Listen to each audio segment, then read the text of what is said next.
What's up, everyone? You're very welcome along to tonight's stream. It's the last one before the transfer window closes. The last late night, well, I say late night, it's not really that late, but the last nighttime stream before the transfer window closes. Welcome to the Anfield Agenda YouTube channel. I'm your host, Craig, and this show is your show.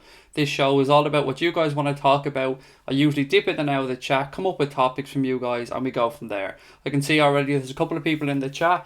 I've got a couple of topics here I want to talk about as tonight goes on as well. So, look, let's dip into the chat and see where this one goes, because if you've watched the show before, this really could go anywhere, guys. We do go off on tangents. We try and stick to LFC most of the time, but you know, people like me, we're just a little bit strange, so we do go off on a few tangents.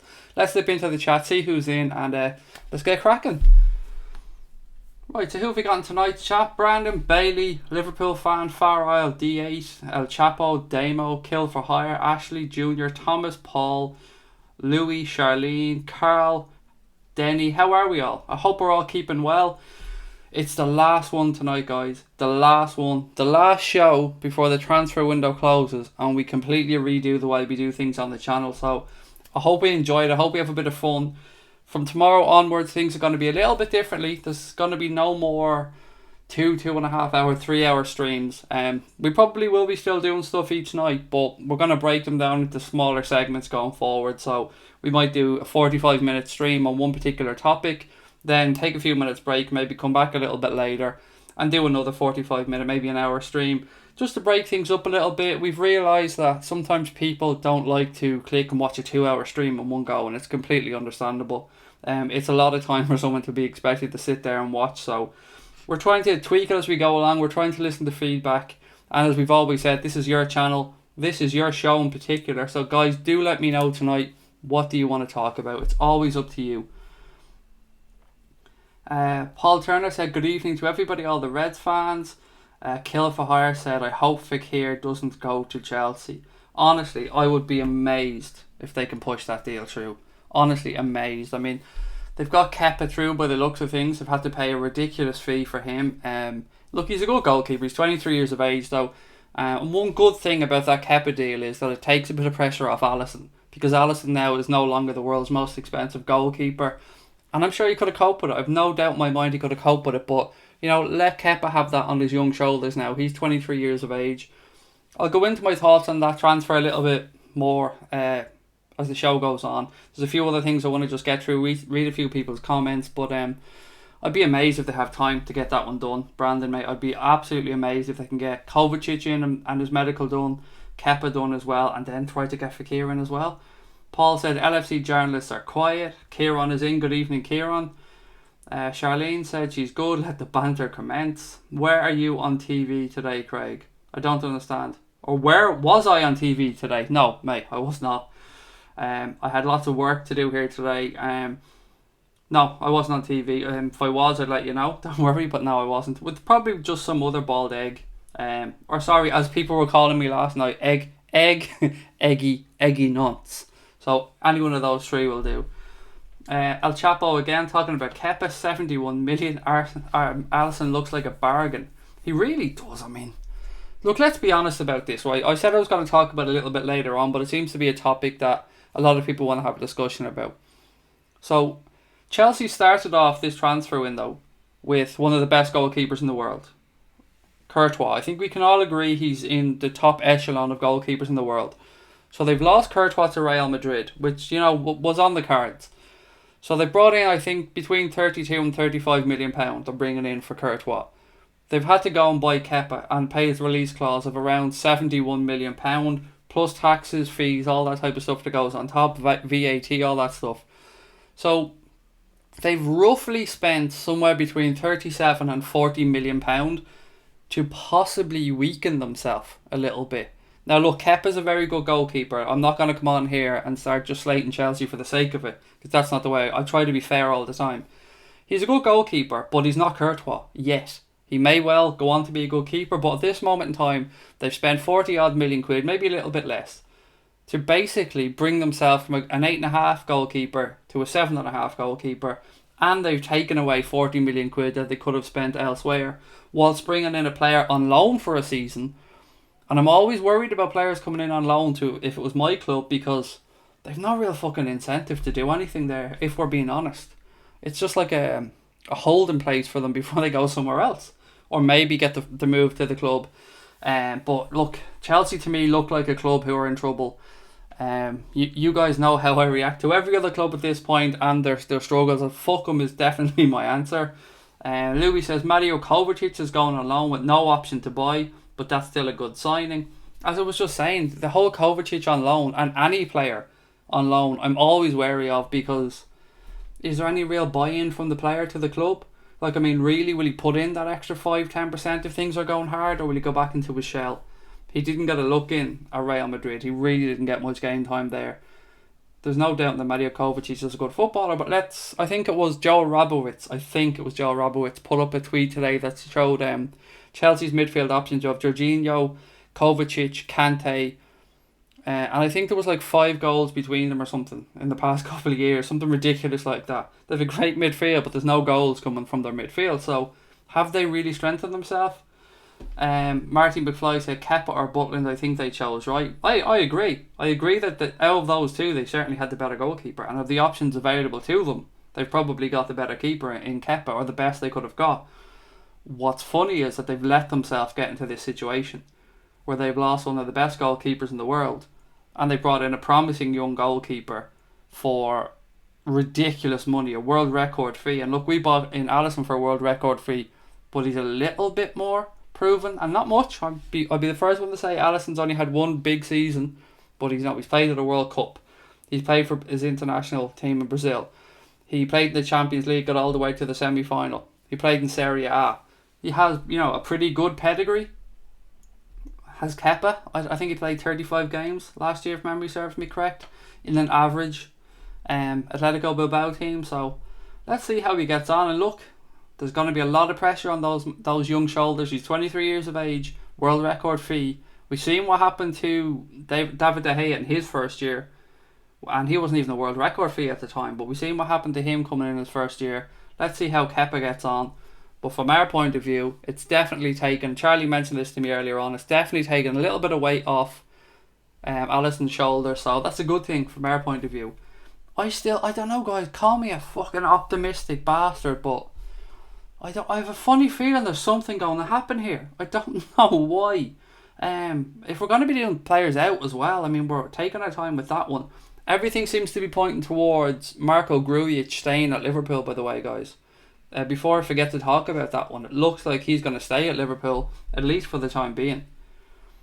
Gucci said, good morning, Craig. Looking forward to the show. Good morning to you, sir. Kieran said, Dirty Girl is in as well. Good evening, good night. I don't know what the time of the day it is where you are. If FEKIR signs for Chelsea, I want Cater to go through him and snap his knee. Can you see it getting done? Honestly, that's a good question. Let's put it into the chat here. Can anybody see FEKIR to Chelsea happening in the time that's left?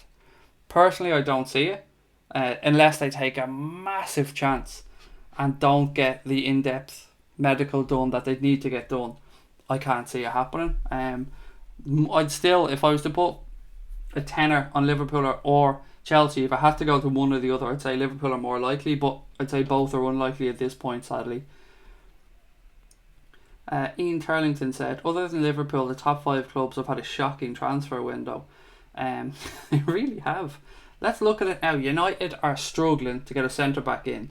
They've been turned down by Alex Witsel. In Germany, I think Sky Germany have said that Boateng has turned them down, although there's been some conflicting reports on that one. We've seen they were turned down by Kovacic previously because he didn't want to go and play under Mourinho.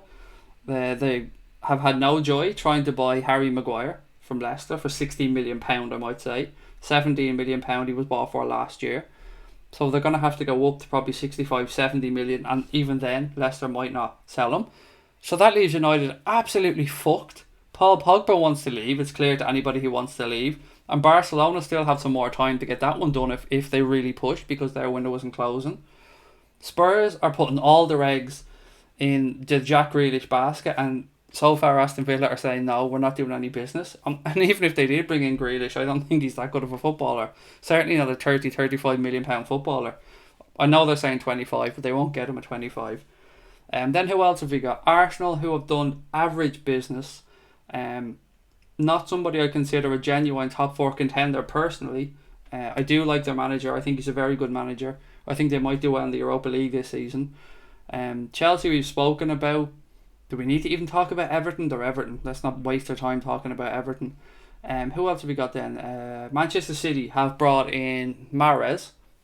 They're still, I think Pep Guardiola said they're looking to bring in a holding midfielder possibly before the window closes. I don't know if that one gets done or not. Other than that, have I missed anybody there? I think I've gone through all the clubs. We've definitely done the best window. We can certainly give ourselves a pat on the back and look at the club and say, you know what, Liverpool did the best transfer business in this window. We can't argue with it. We just can't. We probably can say to ourselves, maybe one more, but we definitely had the best window, hands down. Junior said, Ings looks like he's off. Stephen reckons our business is done until January. Kieran, is that a yeah to Chelsea, mate? I'm not sure which question there. I think it might be a yes to, maybe onto Chelsea. V8 said no. El Chapo said no way. Junior said no. Aaron Lennon, no. Sorry, I'm going to get back up here and go through some comments.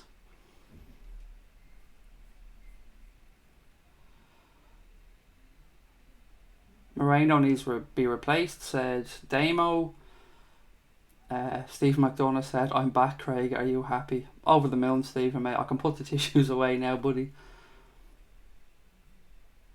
Kieran said, all they need to do is match our bid. It's not that simple though, mate. It isn't that simple. At this moment in time, it's not that simple. If Chelsea go in for FEKIR, Outlast knows he has them over a barrel. He knows he has them over a barrel, so they will not get him for the fee we got him for if they go back in. Plus, he wants Liverpool. Let's not forget that. He wants to play for Liverpool. He wants to play in the Champions League. Liam said, hope Grujic stays. He had strength and depth for domestic cup games. Charlene reckons not. There's no way Chelsea get FEKIR. Flatman said he wants to leave, but only for Champions League football. Wrigley Mix, I can see Grujic going to Lazio later in the window on loan. That was, yeah, there was talk about that before. And didn't Milinkovic-Savic say he'd like to have him there with him at Lazio? So, you know, never say never. And that'd be a really good experience for him to get, to be fair. Luke said hi, liking the jersey. I like it too, obviously. Do you know what, guys? I'm really happy today. My son Lucas got his Liverpool kit delivered today, finally. It had a little bit of an issue around ordering it, but it arrived today. It's the grey kit, so it's the third kit. And he has Lucas 6 on the back. And it's the first ever time he's had his name on the back of his shirt. And he is so happy. He's going around the house now and he just won't take it off.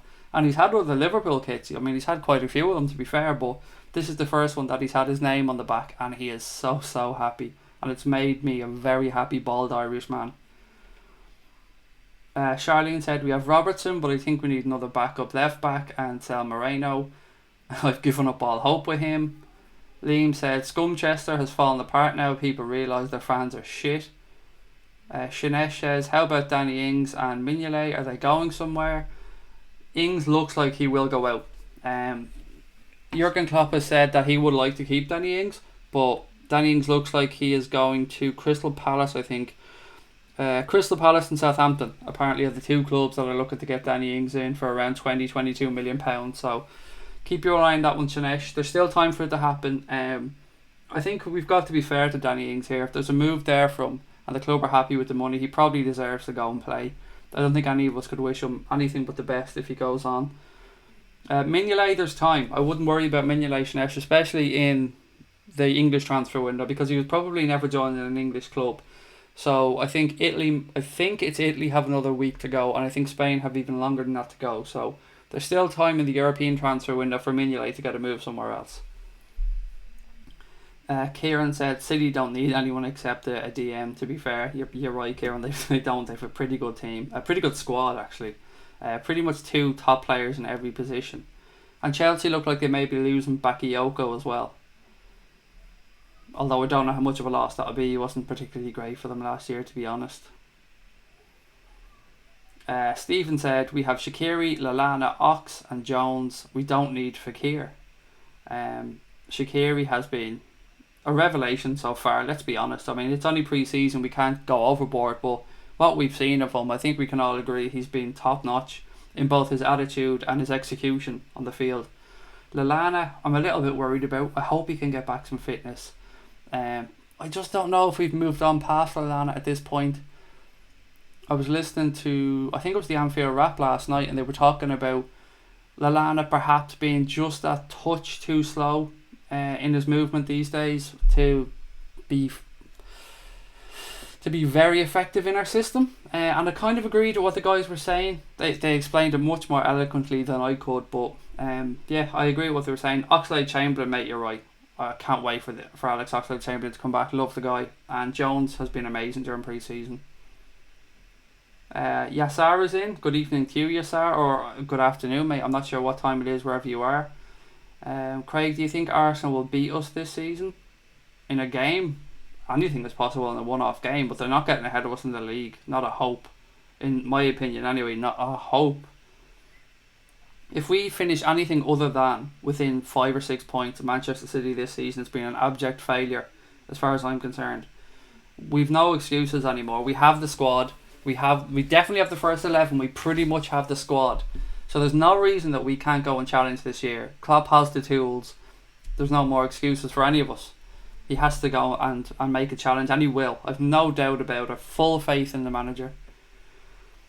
Origi, Moreno and Chan. Or Origi and Moreno can go. See, I'm still getting used to reading the word can but not being Emre Can.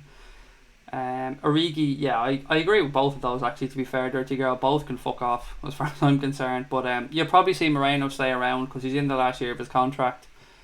And he may be used as an option going forward if we're struggling maybe to try and get somebody in on the left hand side. If we're chasing the game, you know, he might be brought on to try and put some pace and some width into the team. Marty said City, Liverpool, Chelsea and Arsenal are my top 4. No Spurs.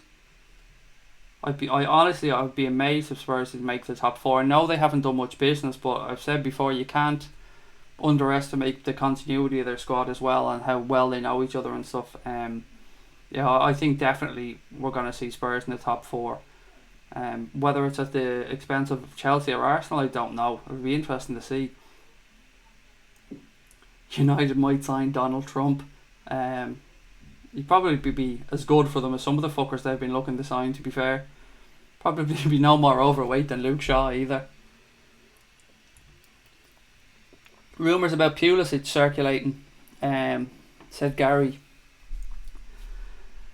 I don't want to say anything, Gary, because I don't do the whole ITK thing, but I've heard similar things. Whether it gets done in this window or whether we're looking at something for next year, I don't know. This window is looking highly unlikely. Really unlikely. But there is a link there to Christian Pulisic for the past couple of years. It hasn't gone away. Klopp's made his admiration of the player clear. Next year is definitely going to be the right time for Dortmund to sell because he won't sign a new contract.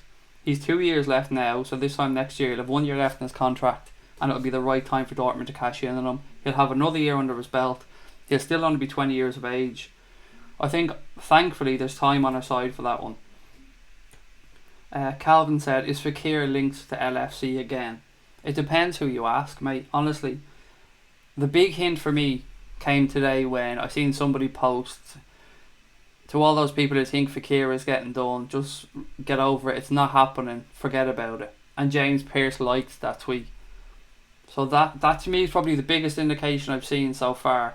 I haven't seen much from the big journals about FEKIR, but although James Pearce didn't really say anything, you know, his liking of the post kind of gave his hand away to an extent. Leon take forever to respond to an offer, said Assam. Thomas Boland said Tom Heaton rumours be available because of the Hart signing. He'd be a great number 2. Yeah, but there's no way we're going to bring him in, Thomas, and have Mignolet, Allison, Karius, Kelleher and Tom Heaton. It just wouldn't make any sense to have 5 keepers there. Kelleher maybe you can argue Kelleher doesn't go into that bracket, but even Mignolet moving on, we still have Karius there, and to move on Karius and Mignolet at this point will be a lot because we're left with a day to bring in a goalkeeper. So if, say for instance, we bring in Tom Heaton tomorrow before the 5 o'clock deadline, so we get in Tom Heaton or any goalkeeper for that matter, and then we've got Mignolet and Karius. And although there's 2 weeks left in some of the European transfer window, clubs are going to go, well, you're fucked now because we know you have to get rid of these goalkeepers because you can't have 4 of them around, and all the aces are in our hand.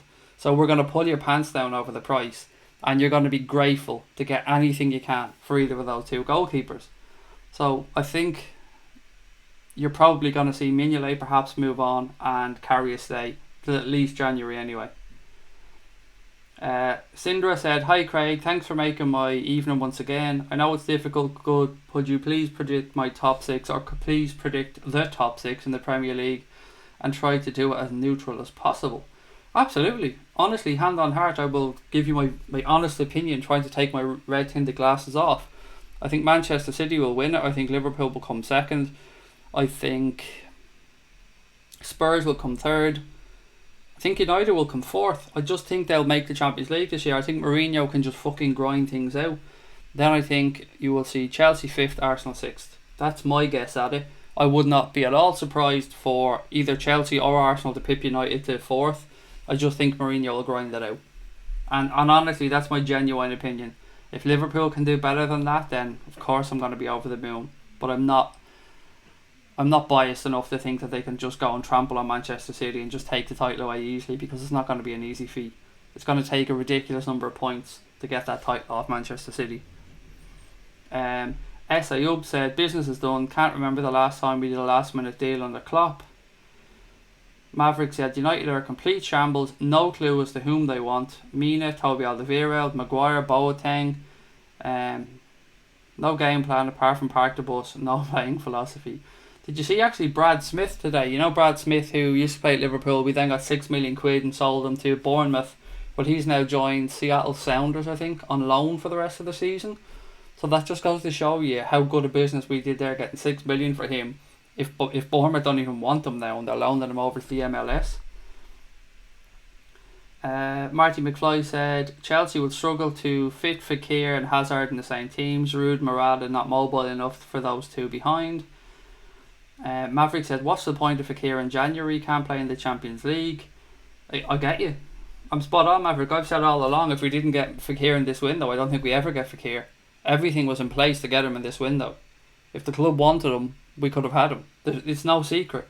So for whatever reason, as we stand, Liverpool haven't signed Nabil FEKIR. If it doesn't get done in this window, I have absolutely no belief that it will ever get done. Right guys, where are we? Right, let me have a little breakdown. Last night on the watch along, we got record numbers of subscribers, which was absolutely amazing.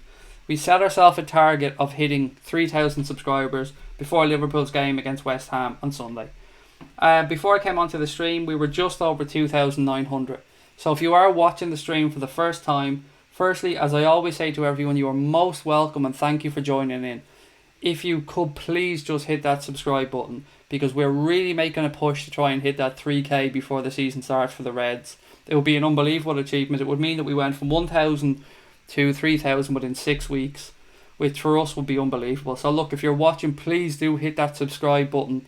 It will help us grow the channel. It will help us reach more Reds, and that's our goal. This is a group channel. This is not owned by one person. This isn't here to make money. This is here to form a community, to meet new Reds, to bring people together, give them a platform and a voice. And as I said with this is your show as well. So please do hit that subscribe button. If you guys are watching who've already subscribed, you guys are brilliant. You know that. I love you all. Please hit a thumbs up there. And again, help us get suggested out to other Reds.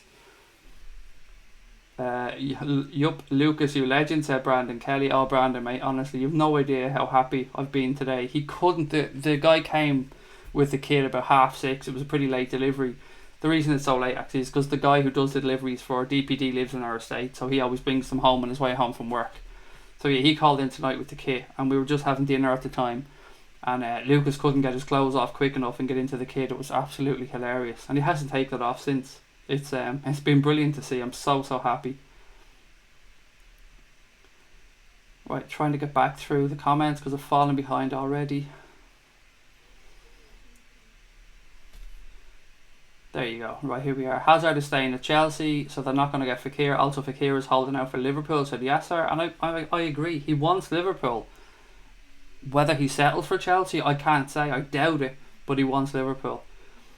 Luke said, good to hear. Tell your son I said hi, and I'm a kid as well. I will, Luke. Thank you very much, mate. My little son Lucas is 6.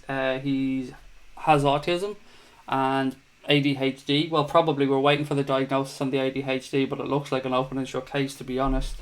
But he's an amazing little dude. He is the light of my life. I also have a 14-year-old daughter called Circa, who's just amazing. Best big sister Lucas could ever hope for. But that kid today, that made my week. It really did. It was lovely to see. Really makes it. He looked boss Craig with all the hassle in the end, or worth all the hassle in the end. Yeah, to be fair, Mick, I've had a call from Chris Jennings, or I can never remember the guy's name, who is the head of retail marketing for Liverpool. He rang me yesterday, and he's looking into the issues that we had. To be fair, I also had a couple of emails from Peter Moore yesterday as well, which was really, really appreciated. I can't believe he took the time to reach out and send me some emails. So I had a bit of back and forth with Peter yesterday, and it is all being looked into. So in fairness to the club, it was an absolute shit show, but they're doing their best to get to the bottom of why it happened. And that's the most important thing here for me, Mick. It's never been about getting fucking compensation or anything like that, because I don't give a shit about money. This is just about stopping other people from going through the hassle that we went through. And from the way the club were talking, that's exactly what they want to get to the bottom of, which is great to hear. Saw Lucas posing on the sofa looking cool. Thank you, Damo. David said, I said get Vida and Bailey, makes sense with Alex Oxlade-Chamberlain out and Vida looks good. David, mate, I want to be as respectful as possible, because I know this is just your opinion, mate. I think Vida is horseshit, if I'm being honest. I don't think he's anywhere near good enough for Liverpool Football Club. He had a semi-decent World Cup for Croatia. He is at his level in Fenerbahce. I think it's Fenerbahce or Besiktas, one of those clubs. He's at his level over there, as far as I'm concerned. And I think it was paper talk. I don't think there was any genuine interest there from Liverpool, because we've heard Klopp saying all summer that he thinks Joe Gomez is the perfect solution to that centre-back issue. So, honestly, mate, hand on heart, I don't think we were ever linked with Vida. Bailey, on the other hand, I'm with you 100%. The guy has pace to burn. He's going to be an absolute superstar. Maybe I'm going a little bit over the top with superstar, but he's a very, very good footballer. Definitely levels above Bayer Leverkusen, and I think he will get a move soon enough. Marty McFly said Ings, Markovic, Origi, Ojo and Mignolet all out. Well done to Lucas, our little mascot, said Thomas. Danny Ings to Rangers, says Scott Wilson. There's no way, mate. They can't afford him. They wouldn't even be able to afford his wages, let alone a transfer fee. And there's no way Liverpool are going to loan him out. Klopp would much rather keep him, because Klopp really values Danny Ings. The only reason Klopp is allowing Danny Ings to go is to further his career and to go and play, but he's not going to send him to Rangers because he's too good for Rangers. With all due respect to Steven Gerrard, he's too good for Rangers. Be Happy Games. Has anyone ever told you remind them of Keith Wood, mate? No, they haven't. And that's probably the only bald thing I'm taking as an insult. As good as a rugby player as he was, I've had Pepe Reina, I've had Dara O'Brien, I've had Julian Dix occasionally, but you can take your Keith Wood, mate, and stick with all due respect. Napoli are interested in Mignolet, and that's no surprise actually that Napoli are looking at a keeper. I've seen today that they were also looking at who's the Arsenal backup goalkeeper, Ospina. They're looking at him as well. I mean, you've seen the state of the guy they had in net against us in Dublin. Jesus Christ, he was awful. Some of those goals were definitely savable, but yeah, it's no surprise to me Napoli are looking to get a keeper in. Aaron said, wouldn't shock me if the FEKIR deal has been done for ages and Aulas is just telling us not to announce him until deadline day to make a scene. Don't be teasing me like that, Aaron, now. Don't you be teasing me. Don't be getting my hopes up. Doesn't Grujic want to go to Turkey, says Kieran. Never heard that. Mate, honestly, haven't heard that at all. I could be completely out of the loop on that one, but I haven't heard it. If Ings goes, I would like a replacement, said Maverick. We haven't got time to get one in. You can, I suppose, look at Danny Sturridge as the replacement. I think that's certainly what the club are doing. We've seen that Danny Sturridge has proved his fitness during pre-season. Could be the good backup striker we need. And look, let's see how we get on till January anyway. I think that's probably the attitude that the club are going with.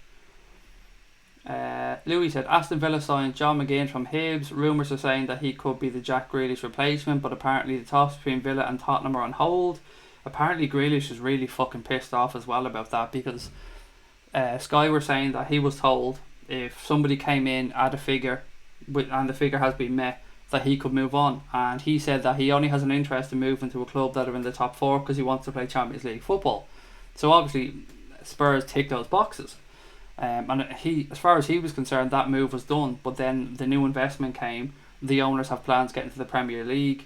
They want, obviously, if they get to the Premier League, the club's value increases much more than the 25 million that they're going to get for Jack Grealish. So from their sense, you can understand why they don't want to sell Grealish. But from Grealish's point of view, you know, if he was told one thing and it doesn't happen, are they going to get the best out of him this season anyway? I don't know. But he's not that good a fucking footballer. For Spurs to bet their whole summer on Jack Grealish seems madness to me. Ian said, how long is Oxlade-Chamberlain out for? Unfortunately, mate, the earliest will probably be the other side of Christmas, and it could be a bit longer than that. He did have a little setback, it seems, or maybe it wasn't a setback, maybe the club, no, he was just holding off, letting people know how bad it actually was, because he wanted the team to get through the Champions League, go to the World Cup and not distract them. And it looks like it could nearly be a season. Hopefully he'll get back quicker. Rehabilitation of ACLs and stuff is, you know, they're making leaps and bounds all the time in recovery times and stuff, but we'll just have to wait and see. Hopefully hopefully Ox gets back as soon as possible, because he's an amazing player. He brought so much to the team last year, and he looked reborn under Jurgen Klopp. Anyone like Cash or Dave coming onto the stream, said Liam. Can't get anybody tonight, believe it or not, Liam. I've tried absolutely everybody. Dave is out with the family. Cash has plans with friends. Connor's up in Dublin. Chris is working. Charlie is working. But we do have some new people joining up with Anfield Agenda. We put out a call today on Twitter because we need new people on board. We're growing all the time. We're making more shows. We need new contributors to come in. And we're not stuck up our own arses. We just want fans. We want fans to come in who we can chat to and we think have a reasonable knowledge of the club. And we're not picky about them being fucking experts or having experience. None of us had experience before we started this. So we put a bit of a call out today on Twitter. We've had a shit ton of replies.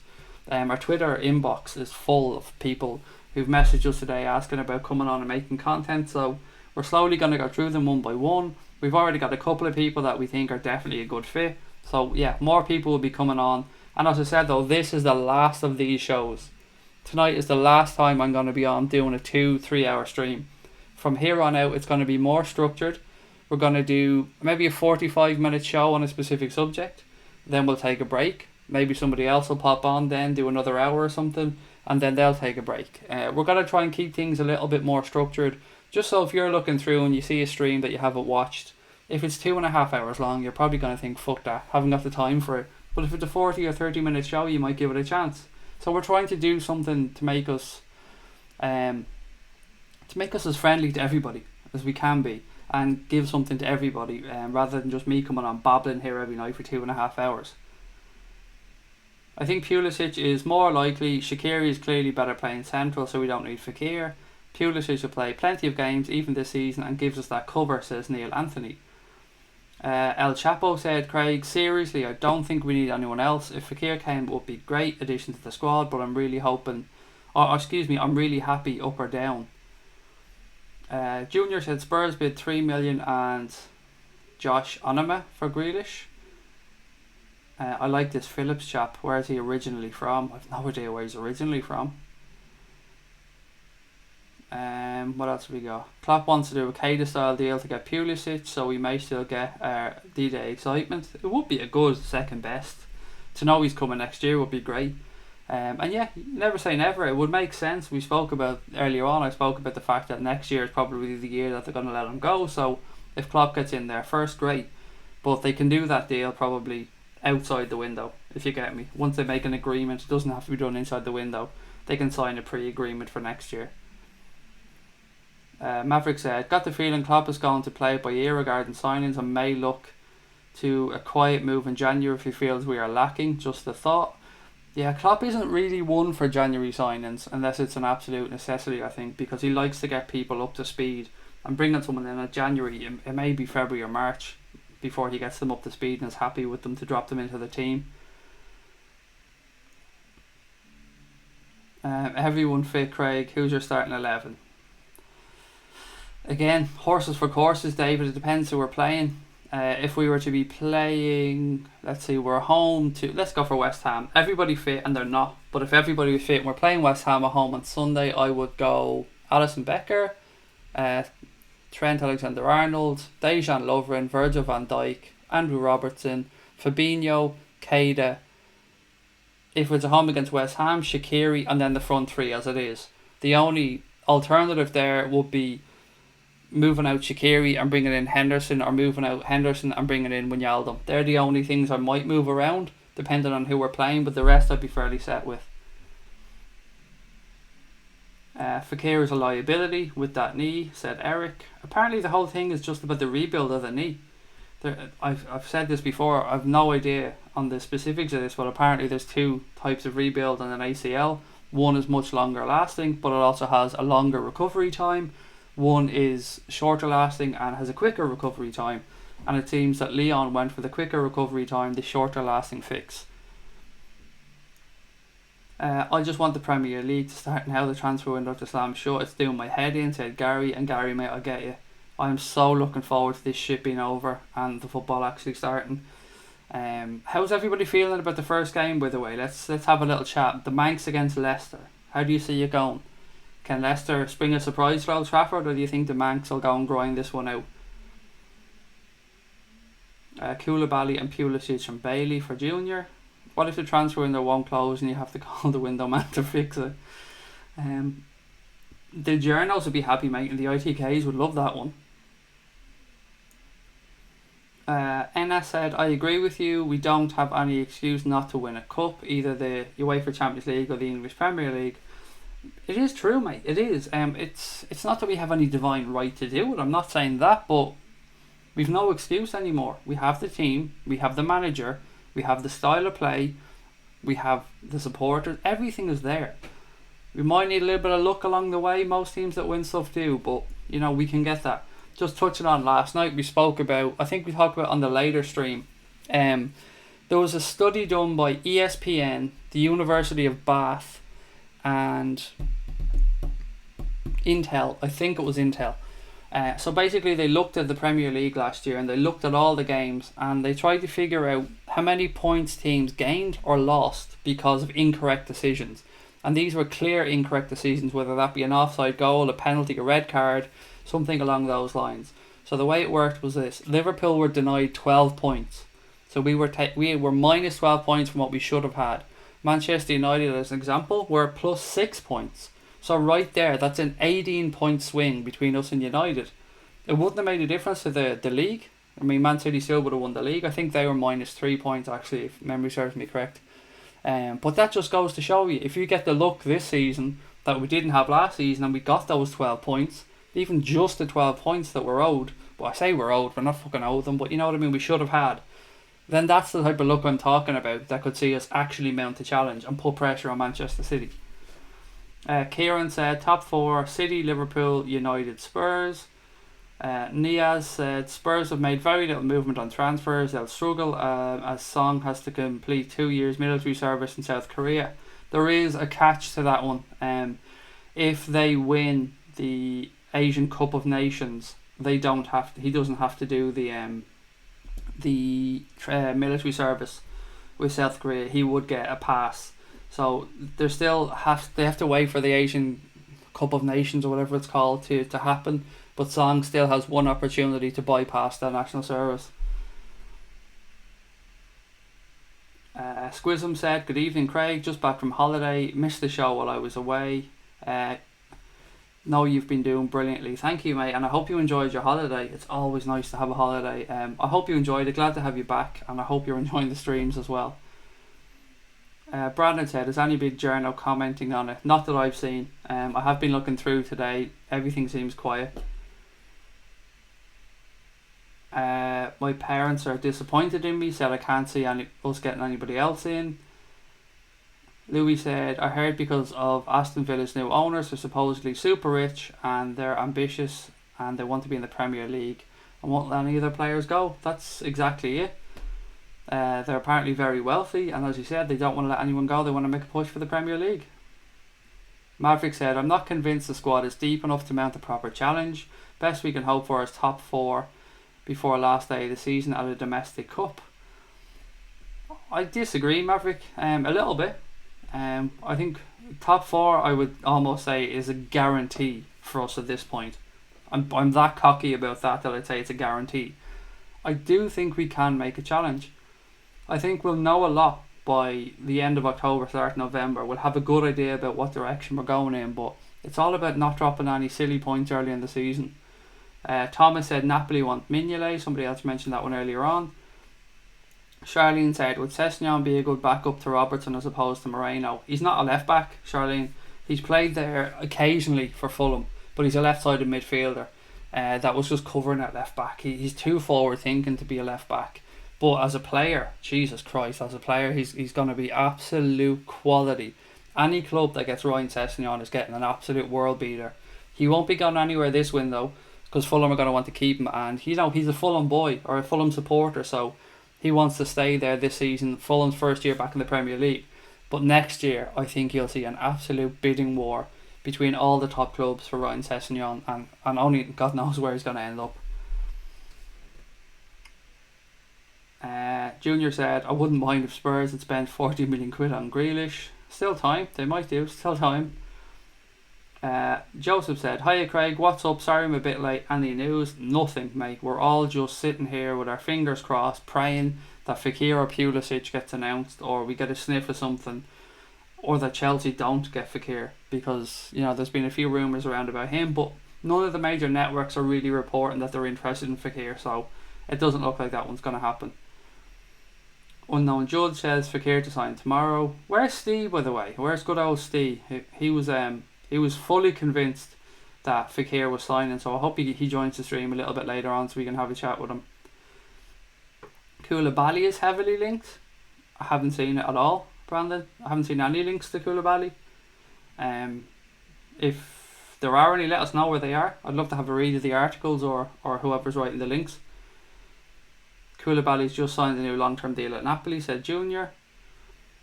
Unknown Judd said, after many sleepless nights because of FEKIR, and then we won't sign him. Bullshit. Yeah, it's. I feel bad for the player, mate. I really do. I feel bad for him. He thought that move was done. As we said before, he's been pictured in the shirt. He's made the Welcome to Liverpool video. He must have thought he was a Liverpool player. So for him to be left in that position seems shitty.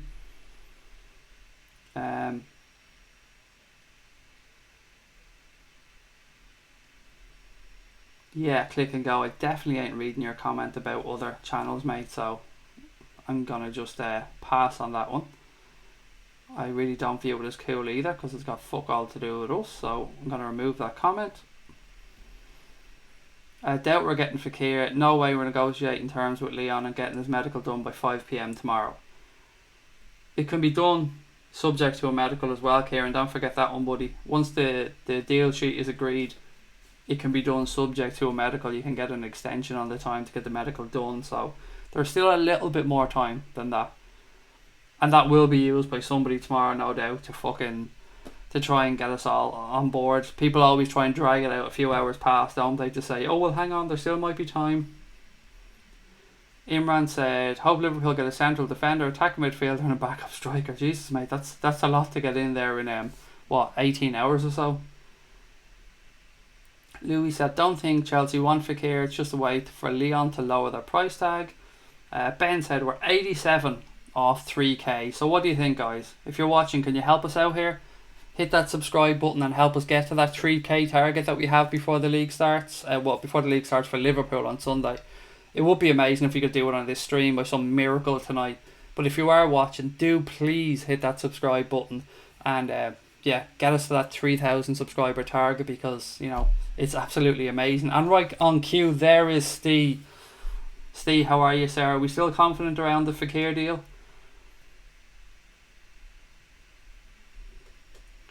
Every time I think I'm catching up with your comments, guys, there's more and more and more and more and more, and I'm scrolling through here, and Jesus, there's so many of them. So apologies if I'm missing some of them. I'm trying to work down through them. Carling or dark fruits, I've no idea what that is. Kepa just went to Chelsea for 80 million euros. says James, thoughts? I gave my thoughts earlier on this one, buddy. Basically my thoughts are that Chelsea have got rid of an 8.5 out of 10 goalkeeper, maybe even a 9, one of the best in the world. And they've had to spend an extra 40 odd million quid to possibly weaken themselves. But Kepa's a very good keeper, don't get me wrong, I'm not slagging off him. But what Chelsea have had to do there is spend 40 million quid to not even stay at par. So I think it's good news for every other club. My father-in-law was an Irish international in the 60s and played for the famous Rovers team. Always told me you need 10% luck in any game, said Dave. You definitely need luck, Dave. You're right, and your granddad or your father-in-law was right as well. You definitely need luck. Best captain for Liverpool, says Ahmed. There's so many, mate. There's so many. Crazy Horse, Tomo, Stevie G. I mean, there's so many to choose from over the years. Pogba's head is turned. Pepper Red's head with a bit of a ha-ha. Tybox said, if the clubs get the correct points and aren't screwed by the FA, then yes, Liverpool could well be champions. Strengthening the case for VAR. I think we may see VAR next season. It looks like they're just going to wait one more year, try it out a little bit more, see how it gets on in La Liga and stuff like that. Because La Liga have started using VAR this season, so let's just see how it gets on over there. But look, the referees in the English Premier League are shite. And they need to be even bringing in VAR, their decision making is still fucking shocking. So if there's anything that isn't open and shut, like if it's not an offside, if it's still a human decision, which sometimes VAR is, we've seen it before, penalty decisions, stuff like that, these fucking idiots will still get it wrong a lot of the time because they're absolutely useless. Absolutely useless. Last season was probably the worst season of refereeing I can remember in my lifetime in the top flight of English football. It was shocking. Absolutely fucking useless. Joseph said Villa are not allowed to sign players because of FFP. Liam said, hello mate, any news? Not really, Liam, mate. I'm checking my phone every few minutes here just to see if anything's breaking. A lot of people just saying in the chat here now that that deal has been done to Manchester City for 71.6 million quid. The amount of money in football is making it impossible for average teams to climb the ladder anymore, says Liam. Outside of the Premier League, in the English leagues, it's ridiculous. I mean, it's fucking ridiculous. As you said, even in the Premier League, how can a club like Burnley even try and compete financially with a Chelsea, a Manchester United, a Liverpool, a Man City, an Arsenal, a Spurs? They just can't do it. Fuming that Sky Sports are only showing one Liverpool game between the start of October and the end of November, mate. I'm not even getting into that subject. The amount of fucking shite that post got on our Twitter page yesterday was unbelievable. The funny thing is, the idiots completely missed the fucking point of the post. So the post went up that said, can't believe Sky are only showing one Liverpool game between the start of October and the end of November. How do they think people are actually going to keep paying for their subscriptions when they can't watch their team? So every Everton fan jumped on that and went, oh my god, self-entitled fucking scousers think that their team should be on TV every week. Blah blah blah, you're on all the time anyway, blah blah blah, fuck this, go to a game, fuck you, blah blah blah blah. Loads of abuse, like abuse after abuse after abuse after abuse. And not one of the fucking retards got the point of it. And the point was, how is it in this day and age that football fans can be paying out money, and I think my Sky bill in total every month is about €140. How can we be paying out this money every single month and still not be able to watch our team every single week? The idiots completely missed the point of the fucking post, and it doesn't blame me because they're Everton fans and they're fucking retarded most of the time, and they're fucking so anti-Liverpool that they can't even take their blinkers off to read the post properly. It's fucking nuts, mate. It's absolutely nuts. I pissed myself laughing at some of their comments as well. It was absolutely hilarious. Some of them were like, get up off the sofa and go to a game. Can you not just go to a game? Like, I live in Ireland, mate. I get off from what I can. Still though, you can go to more games, can I? How am I going to get the tickets? I just go pick the tickets off the magic ticket tree in my back garden. Because tickets to Liverpool games are so readily available. We can all just go, you want a ticket? Anyone want a ticket? Ticket. And then I was sent a text by somebody who who had received a text from Everton that said basically half price season tickets last year or something because they were struggling to sell them out. See, that's the difference. I would go to 10 Liverpool games a season if I could get the tickets, but I can't get them. And these people are just fucking idiots. Absolutely idiots. We need to learn how to play against a negative team, i.e. parking the bus. I think we've learned, to be fair, but there isn't really much learning to do there. If someone sits back and defends really deep, you just need that little bit of luck or a bit of magic to break down the door. I think we've got enough in our team now to have that bit of magic. And often in these games as well, it's important to score an early goal, because if you score an early goal, then it forces them to have to come out and play at some point during the game. And if they don't, sure, you can just sit back with the ball yourself because you've got the lead. Eric said Liverpool would have been aided by VAR and Alisson saving points. We're 18 points better off. Reckon there'll be a deadline day signing, said Jason Smith. How many hours till the window shuts? What have we got? 7. So say 7.5 off 17.5, something like that. VAR isn't being used this season in the Premier League. I think I said that earlier on. Dennis said, love your stream, Craig. Just want to know what's your thoughts on Matt Doherty as senior wearing an Ireland jersey. I don't really, honestly, mate, Irish football, I have my Ireland shirt on because I'm proudly Irish, but I don't really watch the national team that much. I have no interest whatsoever in Irish football, League of Ireland football, the Irish national team. I just wear this because I'm a proud Irish person. All my attention goes on Liverpool. Honestly, hand on heart. I mean, I could have had an FAI media pass for the entire FAI season and I didn't bother my arse because I have no interest. I only care about watching Liverpool. Let's all laugh at Man United. And by the way, I wasn't being in any way disrespectful there, Dennis Smith. I wasn't having a go at you or the question. I've got friends who are crazy into FAI, the League of Ireland, and the Irish national team, and they go week in, week out to see Shamrock Rovers playing. It's just not my scene, buddy. What else have we got? Pepperhead said, I can't see, Craig. Put your glasses on. Move your hand from in front of your eyes. That's about as good as I can be, mate. Koulibaly is who I would want. He's experienced. Anfield and now Mane needs to get to work. Thomas said, like someone said, I think there'll be hiding it until tomorrow. So why is it 5 p.m? I've actually got no idea. It's something to do with there has to be so much time between the window starting or the window closing and the season starting.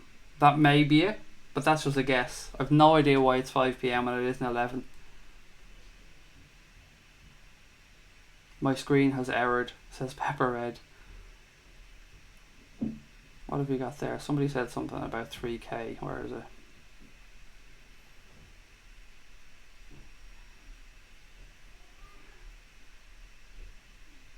God almighty, there's so many comments to get through.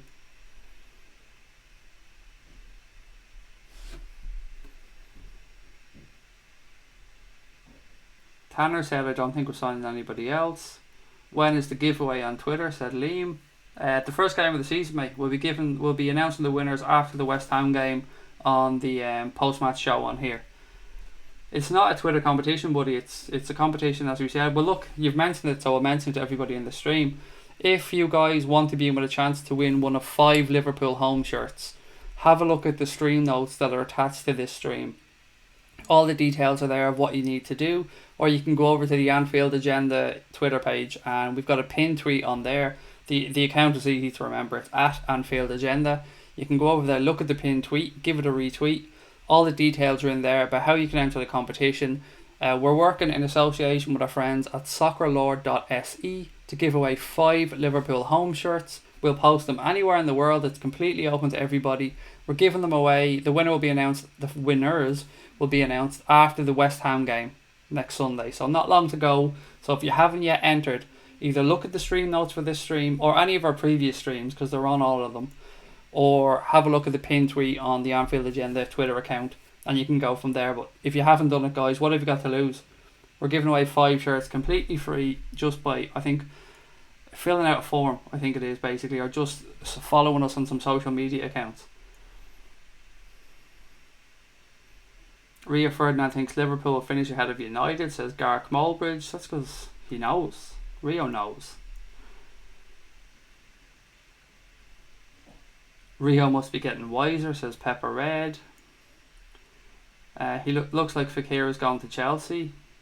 Not to me, it doesn't. Unless, of course, I've missed something, Liam. But to me, it doesn't look like he's going to Chelsea. Maverick said FEKIR seems like he had an allograft using a donor ligament, as opposed to what he should have done, which is an autograft, which uses your own tendons to make repairs. The latter is the one recommended for athletes. So there you go, a bit of information from Maverick. Thank you very much, sir. Mega Nonky says some of the VAR decisions in the World Cup were dodgy. They were. They really were. There were some really iffy penalties in particular. They were very harsh on handballs as well. Did you see Wayne Rooney's injury the other day? The last one I seen for Rooney, I don't know if it's the same one you're talking about, was where he got his head split open or his nose burst open or something. That's the last one I remember seeing. If he goes to Chelsea, my heart will sink, says Ponty Pandy. First time on, saying hello, says Carl Morgan. Welcome, Carl. Thank you for joining the stream, buddy. We hope you're enjoying it and you're very welcome. I think we got Shaqiri instead of FEKIR. That was happening either way. That was we're supposed to have both of them, if I'm being honest. So there was definitely not FEKIR, because it was definitely not Shaqiri instead of FEKIR. Both of them were wanted. VAR is still run by humans, so it will always be subjective. To an extent, it's subjective, yeah. An offside decision is pretty cut and dry. Well, I say that. There is an argument over when the ball has been released, so when somebody actually connects for a pass. There's like a fraction of a second can make a difference to that line as well that they draw, so I suppose, yeah, to an extent, you're pretty much right there. Liam said Chelsea's going to sign FEKIR on deadline day. Still don't think they will, mate, honestly. There's too much for them to get done between now and then. They're already getting Kovacic in, they've got Kepa done, and they've got players going out as well, so for them to try and get FEKIR in as well. And where's he going to play? Because they already have Hazard there. FEKIR's going to want to come and play. He said he wants to play in the Champions League, which of course Chelsea aren't in. So I just don't think it's going to happen. Maybe some of that is just hope more than anything else, because it would just seem wrong seeing him in a Chelsea shirt. Thoughts on Manchester United's chance next season of making a proper title challenge? Absolutely none. And that's not me just taking the piss because it's United, Matthew. I mean, I genuinely think they have absolutely zero chance of making a proper title challenge. Zero. They have a chance of getting into the top four. I would probably give them a 60-40 chance of getting into the top four, 60 in favour of making it. But in regards to a title challenge, I'd say less than 10%. Honest to God, I'm not being biased there. I just think they're in a bit of trouble at this moment in time. There seems to be a little bit of unrest there. Blue Shite don't understand shite, says Prez Firmino. And what else have we got? Everyone will never build that stadium, said Dirty Girl. That's why I call it the Bramley Apple Pie in the Sky Stadium, because it's just not happening. The Raptor said, the post only shows how much of a tweet that people actually read, Craig. It's always best to keep it short to accommodate banality. I often do that as well. We did a few experiments on YouTube where we made the title of a video completely different to what we were talking about in the video. One in particular was about football Twitter, and we criticised football Twitter a tiny bit in the title of a video, but the actual video itself was purely just talking about bullies, nothing to do with football Twitter at all. And you want to see the shite that came our way. It just absolutely proved what you said there, and proved our point of what we were trying to do, that people just pay attention to one line. They don't pay attention to the actual content of a video, of an article, of anything like that. They just pick out the one line and fucking go hell for leather without any of the information. Cameron said, hiya Craig. Hello Cameron, great to have you back, buddy. Everton game should be on Dave's channel, or on Dave, said Pepper Red. Kang Aussie said, in South Africa, 800 Rand and watch all the LFC games. What is 800 Rand in either like dollars or sterling, mate? I haven't got a clue about South African money. But yeah, I'll guarantee you either way you have an option to do it, which is still much better than us. We've no option to watch all the Liverpool games legally. Of course we can get streams and stuff, but there's no legal option for us to do it, which is nuts. Wasim said, hey guys, I'm in France. The talk here is FEKIR is to see his contract out. Did he not just sign a new one last year? Or am I completely wrong on that one? Interesting, and thank you, Wasim, mate. Great to have that insight. Thank you very much. Meganonki said Mourinho will get the sack. He is favourite to be the first manager to get the sack. Chelsea for second if they add FEKIR. Why?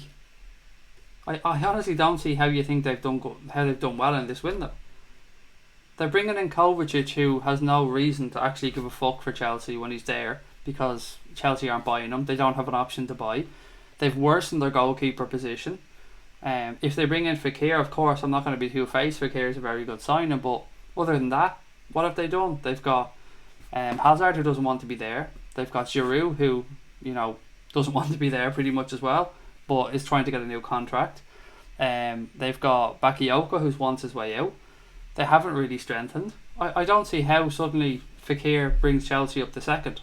I think FEKIR still doesn't get Chelsea in the Champions League positions, if I'm being honest. Again, just my thoughts though.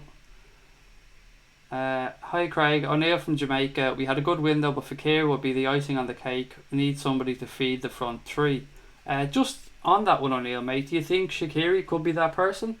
If you've seen what he's been like so far in pre-season, or are we being a bit too optimistic on that one? Joseph said the champ was back fully training after 3 months with the same injury as the Ox, but that one was a bit of a one-off. He fought through that fight as well with his ACL gone. The pain he must have been in. Brandon said all the Chelsea games are on Comedy Central this year. Sean96 said we aren't signing anybody. Pondy Pandy said we'll see. I hope he doesn't go to the Rent Boys with regards to FEKIR. Ian said, hi Craig, this side reminds me of the Liverpool back of the 70s and 80s, and you know what they done. Come on you Reds, 3-1 to the Reds on Sunday. I hope so, mate. I mean, I hope we hit the ground running. We do need to put 3 points in the bank pretty quickly, and lay down a marker to other teams that were serious about it this season and that we're going to hit the ground running, and people better fucking beware. Gark says, Matthew, even the real Gark only thinks United will finish 3rd or 4th this season. Liam said, just downloaded a free app called, I can't say out the name because I'll get in trouble, all games, 0 money spent. We already answered that one, so let me go back down through here. Shaqiri is class, says Cameron. FEKIR is not going to Chelsea, already been rejected by the player, said Steve. Steve, do you think the Liverpool deal is still happening though, buddy?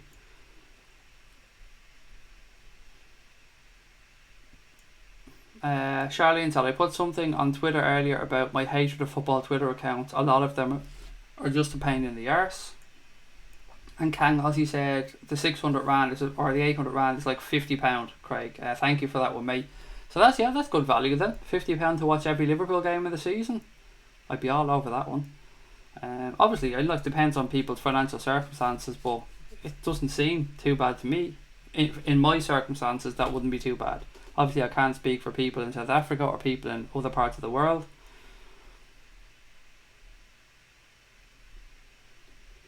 Mobdro is king, says Joseph. Cameron said, want to hear a joke? Richarlison for £50 million. Pepper Red said, egg and corned beef sandwiches with brown sauce, our boss. You're a strange man, Pepper Red. We love you, but you're a strange man. Luke said, we need 70 more subs. So what about it, guys? Luke's brought it up here again, so I'm going to run with it. We want to hit that 3,000 subscriber mark as soon as we can. If you're watching the stream, I know all the guys who are in here night after night have already subscribed, but if you're watching it and it's your first time, firstly, welcome to the channel. I hope you're enjoying the content. Do subscribe because you'll get lot. There we go again. Do subscribe because you get lots more of it. You've got all our podcasts on here, all our live streams, watch-alongs, pre-recorded stuff. There'll be some interviews as well along the way, and lots of new shows coming up for the new season. So if you are watching, please take the time, hit that subscribe button. To those of you who are already subscribers, please do take a moment and give us a thumbs up. That helps us push the stream out there, get suggested to other people in their feeds, and in theory should help us reach more Reds. So once again, thank you very much if you're watching, and please do hit that subscribe button.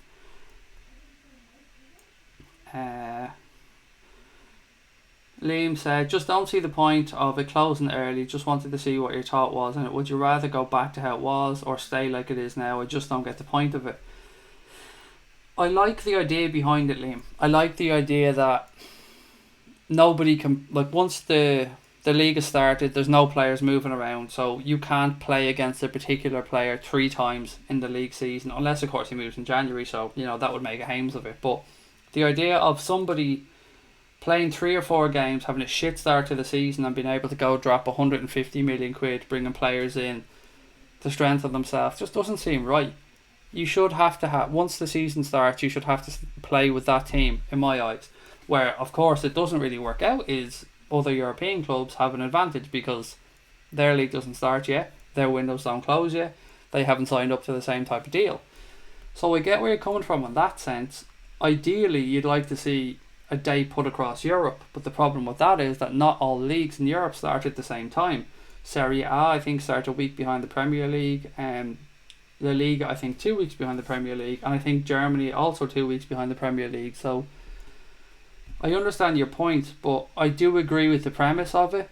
It just may lead to problems with the execution going forward.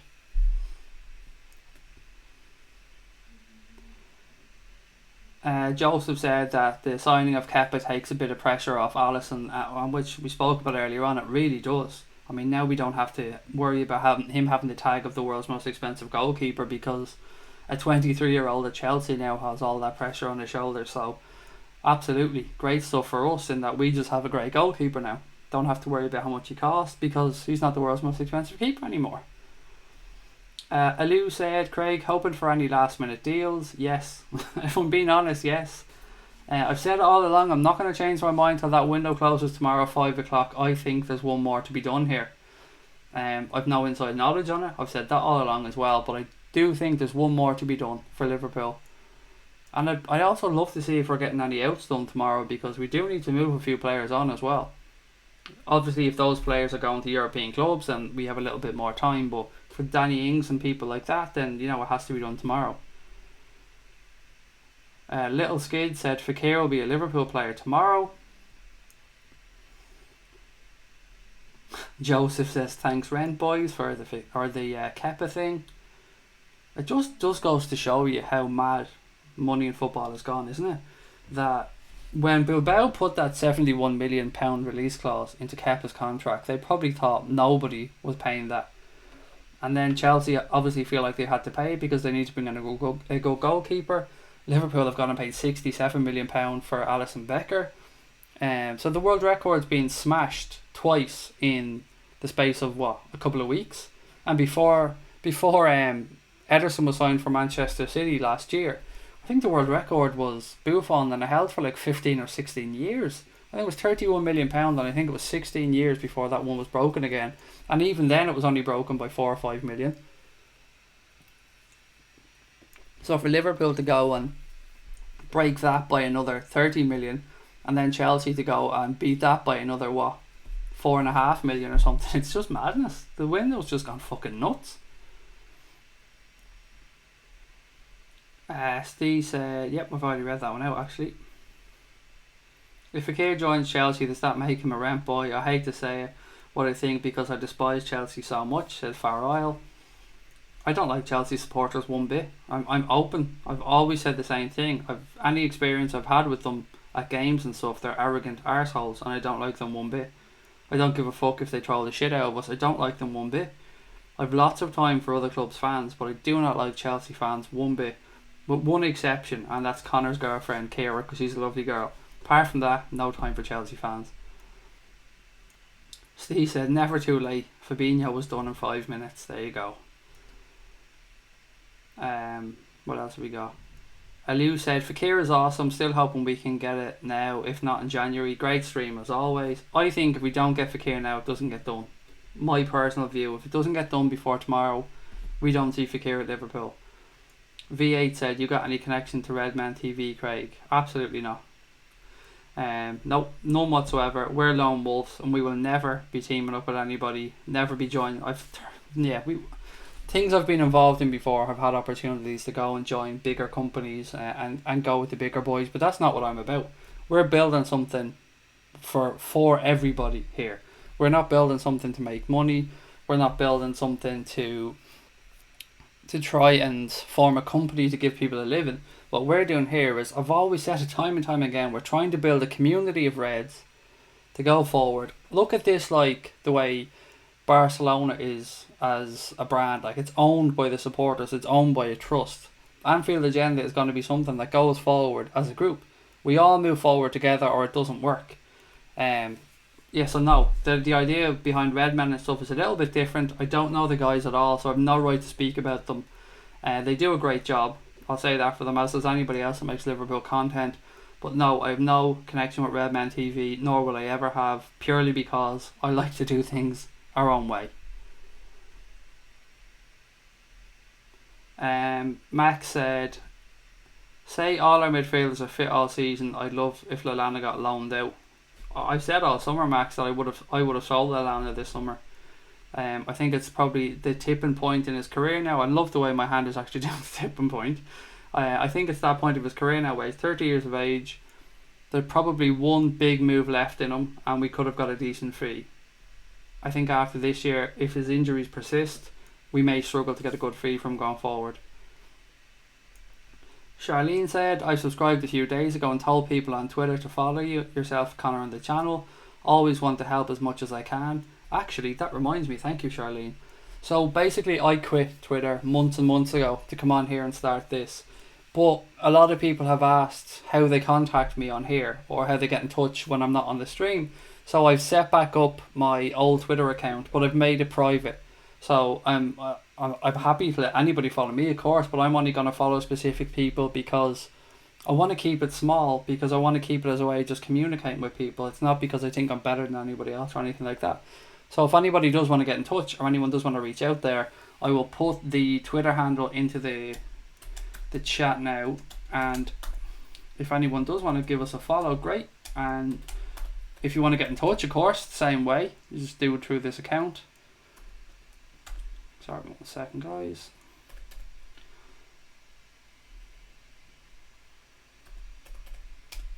Yeah, so it's gone into the chat there now. If anyone does want to get in touch or give me a follow on there for any reason, it's at @CopJaffer_LFC, and it's gone into the chat there. So it's CopJaffer, spelled KOPJAFFER_LFC. It was my old handle, actually. I kept it because I liked the name. I didn't want anyone nicking it on me. Cameron said, well, I've heard Leon have a take or leave it offer on the table for FEKIR. It's up to Aulas to accept. Dennis said, what do you think will happen to Stoke City's Jack Butland? Well, it's a tough one. I think he's too good to play in the Championship, without a doubt. I don't think he's quite good enough to play at a club in the Champions League. I think he's certainly good enough to play in the Premier League. I would have been shocked if Chelsea had bought him. I think it's no secret that Liverpool certainly looked at him. I think we didn't sign him, thankfully, because I don't think he's good enough, but we certainly looked at him. So, I don't know. It's a shame he didn't get a move away in this window, but I think Jack Butland will have a future in the Premier League. Kieran said the other windows close September 1st.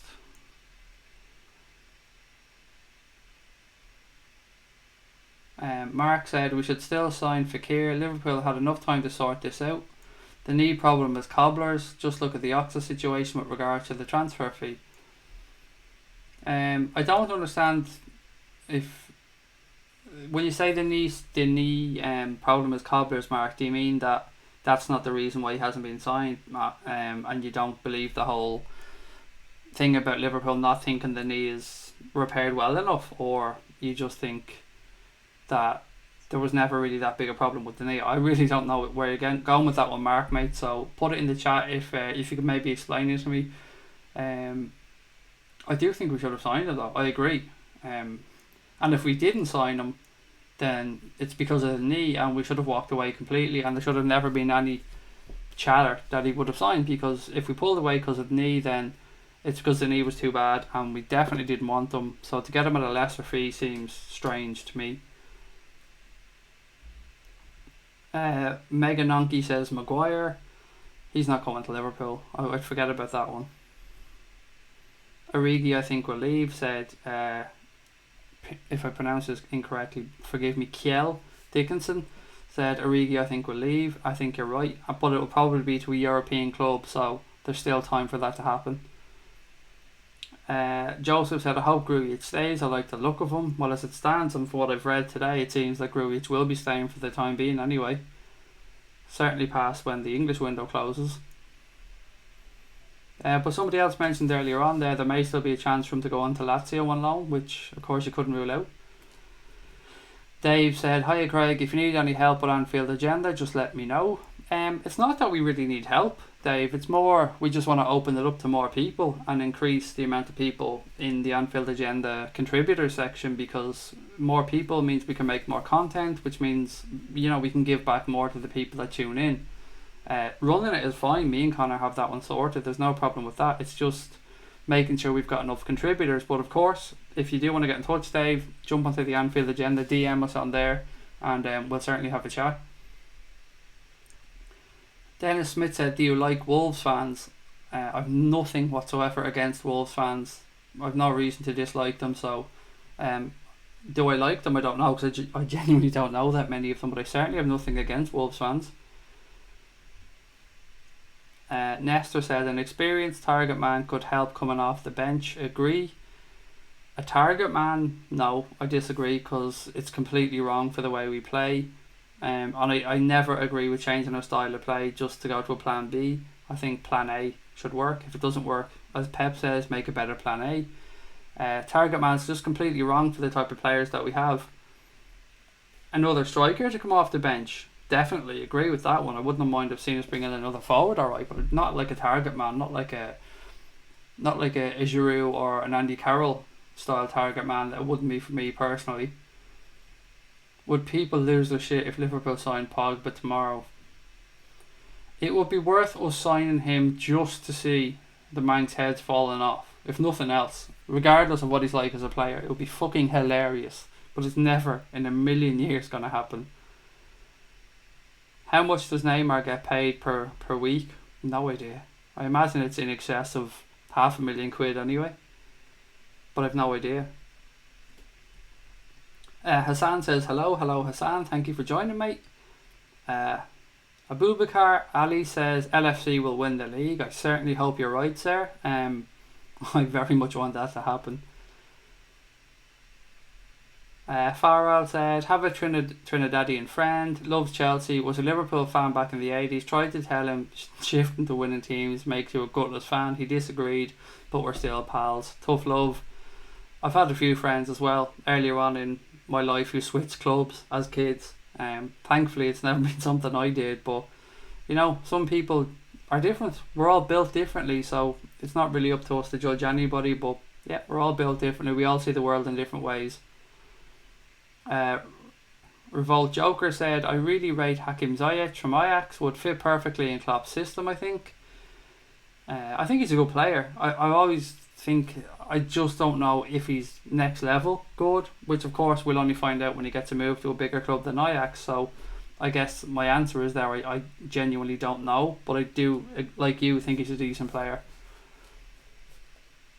Jason said, hi, I'm back, but it's sad to see Alisson's not the world's most expensive keeper anymore. I completely disagree, Jason. I think it's brilliant news, purely because the pressure of being the world's most expensive goalkeeper is now on the shoulders of a 23-year-old at Chelsea and not Liverpool's new goalkeeper. So we don't have to listen to he's the world's most expensive keeper tag anymore. It's purely on a young man's shoulders at Chelsea now, and Alisson can just go on with being one of the best goalkeepers the Premier League's going to have, which is great news. Net spend still very low. Simon Maguire. I don't get this. I'm not one for net spends, mate. I really haven't. I can argue that net spend with you quite simply. Would you rather us sell our players for less money and pay over the odds for players so we have a higher net spend? I just don't understand people's net spend argument. It just doesn't wash with me, because the club have been brilliant about the way we've sold players, and because we've done so well there and we've been so good with what we've paid for some players, our net spend might be less. But having a higher net spend just means either you spend money frivolously, or sometimes, of course, it means you've gone out and bought a shitload of players. But I don't see it as a genuine way of measuring if we've gotten better. The only way you can measure is by going through the team and thinking, are we stronger this season than we were last season? Will we get a better points total? And that's the only real way of viewing it. Then you can start looking at net spends, and yes, it does fall into part of the equation, but I don't buy into the whole, well, net spend is still low, we need to spend more.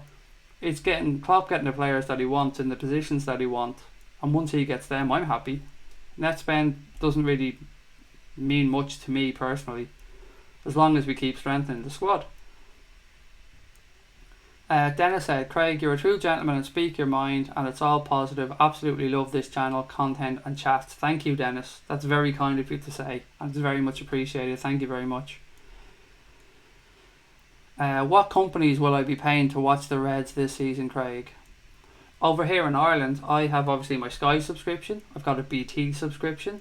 They're the only two in Ireland that we pay. I do my BT subscription a little bit different, than I pay a once-off annual fee for my BT subscription, but it's expensive, and I'm sure it is for everybody to watch football these days. Even watching on TV is expensive.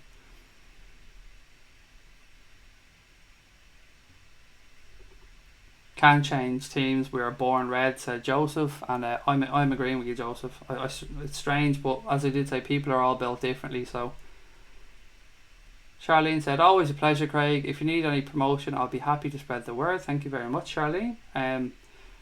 Yeah, we've a lot to come in the new season. God, we've so much work to do, but we've a lot coming in the new season. Lots of new shows, lots of new videos going to be uploaded, some post-match stuff, some match reviews, some player ratings videos, more podcasts, watch-alongs. Then we've got the post-match stuff on here. We'll be doing live shows after the games on here. So look, if you are watching, it's the perfect time to subscribe. We're pushing for 3k. Maybe somebody in the chat there could help me out and tell me, have we pushed on it on this stream, and let me know where we're at. But yeah, we're looking to get to 3k before Liverpool kick off against West Ham. So if you are watching, please, please, please hit that subscribe button and help us grow the channel, because it means the world to us. The Raptor said, Craig, does that handle Cop Jaffer being that you're not in the market for any more kids? You're on the right track.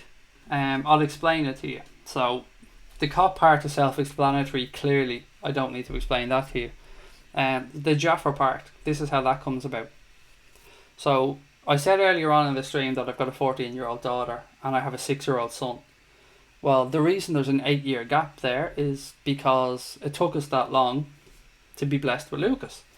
So when I lived in my last house before I moved to where I live now, times were a little bit more stressful for us, and the next door neighbour knew that we were trying for a second child, and he kept saying to me, what's wrong, are you a Jaffer, are you a seedless orange? So every time I came into his house, he kept calling me a Jaffer, and he kept calling me a Jaffer, and so on and so on. So the joke kept building. And then when I was starting on my Twitter handle, I thought, well, do you know what, I'll just call myself Cop Jaffer. So we moved house then to our new house now, and we're living here about 7.5 years. So we're only here a couple of months when we found out that my wife was pregnant with Lucas. And it seemed like it was the stress all along of not being happy where we were living that was causing us to not be able to conceive. So there you go. It's a crazy, funny, weird story, but that's the kind of meaning behind the name Cop Jaffer. But yes, it has got to do with being seedless, and there will definitely be no more kids for me because I have been fixed. So there's definitely no more little Craig going to be brought into the world. Can't see Butland fitting in at Spurs. Or can see, excuse me. Kieran said can see Butland fitting in at Spurs. Yeah, that's a good shout actually, Kieran. That's a good shout. Yeah, he does seem, now that you mention it, he does definitely seem like a Spurs type of player. That's a good shout. Apparently Kepa will be on 80 grand a week. Crazy for someone who costs 70 odd million in modern football. It shows the desperation Chelsea are and paying way over the odds. It does seem pretty out of touch, yeah, you're right. Somebody to be the most expensive keeper in the world, 70 million quid, and they're only earning, 4 million quid a year. Frederick said, we'll win the first 7 games with no issue. Mate, I sincerely hope you're right. I'd love that. Can you imagine going 7 in a row there? That would be a start now. That would definitely be a start that we could get behind and think to ourselves, fuck yeah, bring on this Premier League title. For those of you that asked actually yesterday, we will definitely be doing a watch along for the West Ham game on Sunday. So here's what's going to happen for the new season. We'll do the watch along. We'll start about 30 minutes before the game starts. We'll go through the team selections and all that. We'll go through the game. We'll react in real time like we always do. But then what's going to happen is, as soon as the game finishes, we're going to cut off that stream. I'm going to go get myself a cup of coffee or whatever. Come back then, and we're going to launch a new show straight away. A new stream after that, which will be like a post-match show. So we're going to have you guys on. We're going to get your opinions. We're then going to start bringing some people in on calls into the chat. So we'll get your opinion via Skype or whatever. Well, we don't use Skype actually, we use a different form. Those of you who come on will know eventually what we use, because you'll be sent emails and stuff like that. So the people who are going to be able to come on and do the phone-ins are only going to be people who are members on the Anfield Agenda website. And when I say members on the Anfield Agenda website, it's free. So we're not saying that people have to pay any money to do this. Connor is finishing building anfieldagenda.com as we speak. We're hoping to have it ready for this weekend, for the launch of the Premier League. As soon as it's ready, people are going to be able to go on there, go to the website, click become a member, and all you need is to put in your email address and create your own password. That membership then will bring you into the website. That will give you access to a chat room in there and a few other bits and pieces that we're working on. And it will also then give you access to be able to contact us to say you'd like to come on to the post-match show to give your opinions on the match, or to ask a question, or anything that you want to have a chat about. We'll be bringing on 3, 4, maybe 5 people after each game to have a chat, and then of course we'll dip back into the chat as well, and just try and make it more interactive and really get you guys involved with the season going ahead. So that's just one idea that we had for a little show that we think might bring more of you guys involved, rather than me just reading out comments. Oh, excuse me, I'm getting tired. It's been a long, I think I did 6.5 hours of content yesterday in a row. It was like I think it was the longest day I've ever had doing content yesterday. It was great fun, absolutely, had a ball, but it was a long day. Be great if we could go unbeaten like Arsenal did, said Paul. Oh mate, I would love to ram a fucking invincible season down the Manx throat. I really, really would. Tristan said City are shitting themselves now. Liverpool Premier League champions 18-19. Hell yeah, can I get an amen? Definitely on that one. Absolutely, Tristan, I'm with you all the way. Why not? Let's go balls out this year for the Premier League. Dave said, can't wait for the Anfield Agenda website. You and me both, mate. You and me both. And the brilliant thing about the Anfield Agenda website is that it was completely funded by you guys. So anfieldagenda.com has been completely funded by the amazing people that have donated to us since we've started, because we explained before the situation with YouTube refusing us monetization or super chats and stuff like that for the time being anyway. So yeah, the amazing donations that we've had have allowed us to go and build a website and get it ready. We've built it ourselves, so we haven't had to outsource it, so we've saved money in that sense building the site ourselves, and that will be ready for the weekend. But if anybody does want to become a patron or help us out like so many people have done to get where we are, you can jump on to patreon.com/Anfield Agenda. And you know what, I will stick that into the chat here. I spelled it wrong the other day and Connor was going absolutely nuts. So bear with me, patreon.com/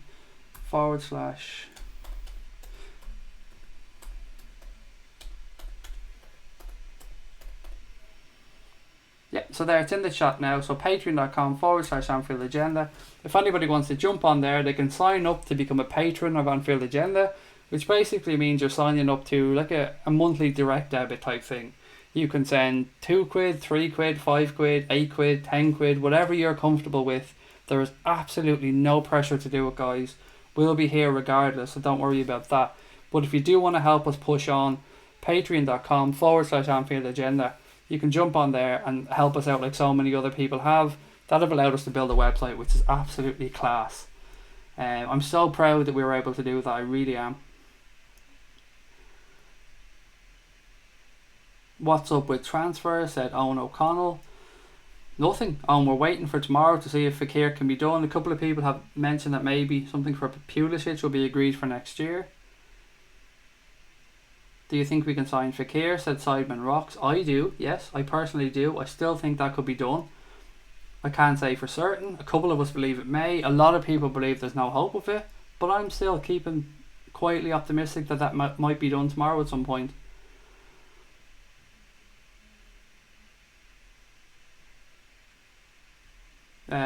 If Liverpool get first, can Wolves come second, please? Now relax, Dennis, relax.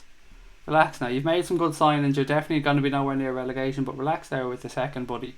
I mean, we're being optimistic on here, looking for a title challenge, but for Wolves to come second, oh come on. There's optimistic and there's, there's put the tablets away, son. I love the optimism though. I do love a bit of optimism.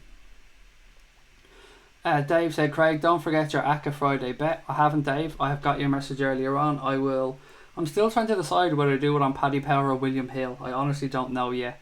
But I will put one together for Friday and I will go through it on the show.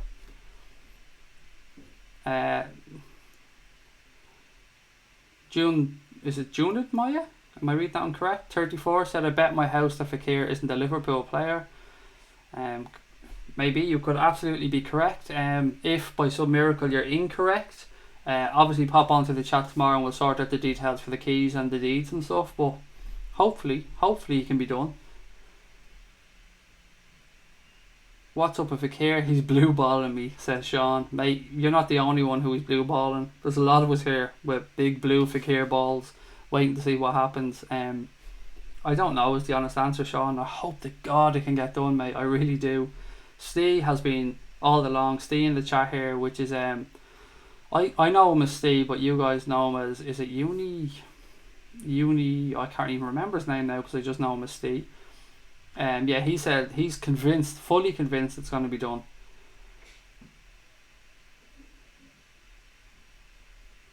The Raptor said, don't believe a word. It's an automatic 30 grand a month subscription to Anfield Agenda. Shh, don't let the cat out of the bag. Raptor, mate. Jesus, don't let the cat out of the bag. Ibrahim said, Craig, do you think the Kepa deal will take pressure off Alisson? Absolutely, buddy. 100%. It's the very first thing Charlie said, actually, when the Kepa deal was going to be or when it looked like it was getting done. Charlie messaged me saying, do you know what, that's brilliant, because that's going to take all the pressure off Alisson and pile it onto the young shoulders of Kepa, which is class. Tybox says, are you seeing my messages? I am, buddy. I absolutely am. Sometimes I just miss them, so the best bet to get my attention is to whack in like an emoji after, because that generally catches my eye.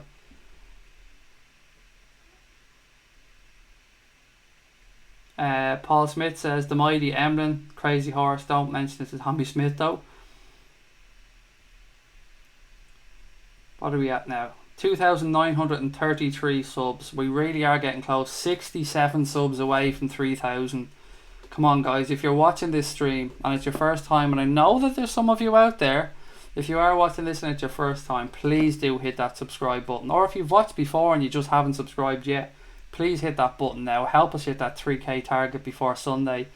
And you know what, you're not gonna regret it, because you're gonna get a lot of content absolutely free. All our podcasts, watch along streams, the whole lot. Just hit that subscribe button. You'll also be able to set up notifications then for every time we go live. Did you see Carragher's attempt Neves goal? I did. I seen it on Sky earlier on. Thomas is heading off. Good night, Thomas, mate. Thank you for joining in as always. Sarah with the 4 blue dots. I'm not sure what that signifies, Sarah. Aaron said, I think we're in for a shock tomorrow about FEKIR. I hope it's a good shock, Aaron. I hope it's a good shock. Robbie Hanna says, my wet dream for tonight will be FEKIR signs tomorrow and an agreement for Pulisic for next season. Yeah, if that happens, mate, you can definitely break out the aubergine emojis or the eggplant emojis for our American viewers. Liverpool are going to win the league, said Bill or Blee Netto. I'm all over that one, definitely, fully with you, 100%. I'm definitely on the Liverpool winning the league train. Ethan Karius is better than Kepa, says Jason. Kepa's a decent keeper, to be fair to him, but he's not 70 million quid good yet. He may well be, but I mean, that's a fucking lot of money for a very young goalkeeper. Judamai 34 said, just saying, this FEKIR saga is going on so long that maybe he might go to Chelsea. There's a lot of work though for Chelsea to get done in 17 hours if they are to get him. I mean, you're talking a medical to be taken, a really stringent medical, because, you know, the knee issues. Although the deal can be done subject to medicals a lot of the time, so never say never, but I'd be amazed if Liverpool let that happen. If Liverpool let him go there over us and strengthen a rival, it wouldn't make any sense. But look, you never know. As you said, we're going to have to wait and see what tomorrow brings.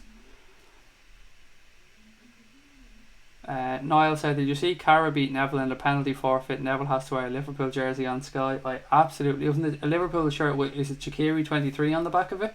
But yeah, class. Love it. And you know what? Fair play to Neville if he wears it. The chat keeps jumping. Every time I try and scroll down to a few comments, it keeps jumping ahead, so I'm going to go back up. Josh said, I feel that FEKIR deal will be like Naby Keita one and we'll have to wait till January to get him. Well, there's no way we agree a deal now for January, because anything could happen between now and January with his knee. So my personal view would be that if we don't sign him this window, we don't sign him. But, you know, what do I know? I'm just a fan like everybody else. Rod said, maybe all players with dodgy knees could play in the same team if they can't get it elsewhere. FEKIR FC, for example. Oh, Rod, mate, you always make me smile. That's class. FEKIR FC. Might have to change the name slightly to get in past FIFA's rules, but I'm not sure we'll get away with FEKIR FC. When do the shirt numbers need to be submitted? I honestly, Ben, I asked this question so many times this week, mate. I don't know when the Premier League squad numbers need to go in. It has to be soon though, surely.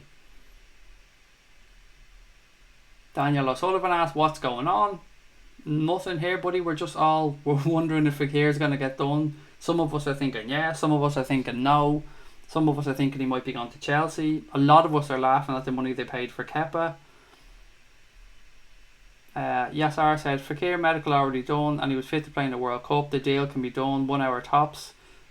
FEKIR just wants to accept the new terms based on his sums. Just to quickly go back over that, Yasser, mate.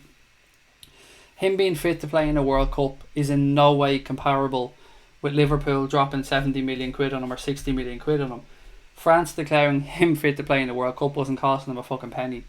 They didn't have to underwrite it. Their insurance, yes, they had to have insurance for the player for the World Cup, but they didn't have to underwrite a 60 million quid deal on the player.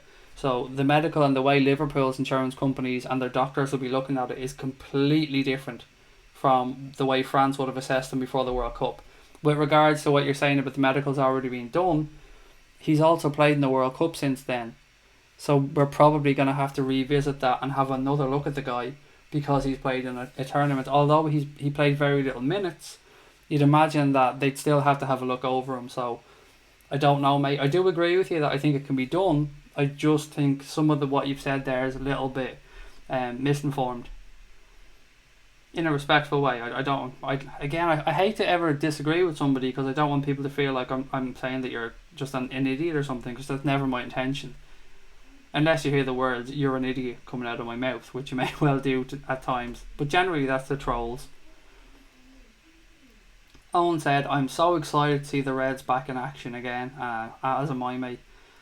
Look, pre-seasons are great and all, but who gives a fuck? It's the same reason I was in the watch-alongs. I've been saying, yeah, this is great and I'm having a bit of fun, but once the games start on Sunday, my anxiety levels will go through the roof and it'll be a completely different watch-along than the ones we've been having so far, because there'll be a lot more swearing and abuse at the television coming from me. George Fate said, I told you yesterday that a game would end 3-1. Just subscribe. Love the channel, says Remix Pad. Thank you, mate. That means a lot. You're very welcome to the channel as well. And I hope you continue to enjoy the content. And well done for George if you predicted 3-1 yesterday, buddy. Faroil said, I've the sound on here, but I'm checking Twitter while we chat. And do keep me up to date, Faroil, if anything is breaking on there. Because I've no doubt somebody's going to come up with some cock and bull story just to wind people up on Twitter tonight. It happens every year. Megan Onky, Sarah's a toffee. That's gone over my head. Unless you're talking about the 4 blue things that she posted. But Sarah was on here all the time, so I'd be amazed if she was a toffee. Dennis said, I know I'm asking too many irrelevant questions, but what do you think of Ruben Neves' goal against Derby County last season? I think it won me a good bit of money, to be honest, is what my main memory of that goal, because there was a special on that night and I put money on him to score from outside the box. It was a belter, mate. It was an absolute beauty. And obviously it made me happy because I think I won 160 quid or something off that goal. Who do you think will get relegated this season? It's a really tough one to answer already. Huddersfield. I worry about Newcastle, but I do think Rafa can keep them up. Cardiff. Huddersfield, Cardiff, and possibly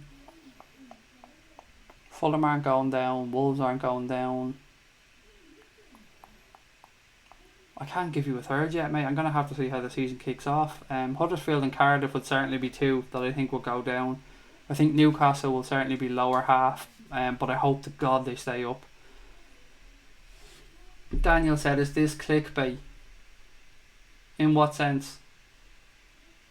If you're talking, how is this clickbait? I'd love to know. Honestly, mate, do let me know. Because I'd love to know how the question is this clickbait?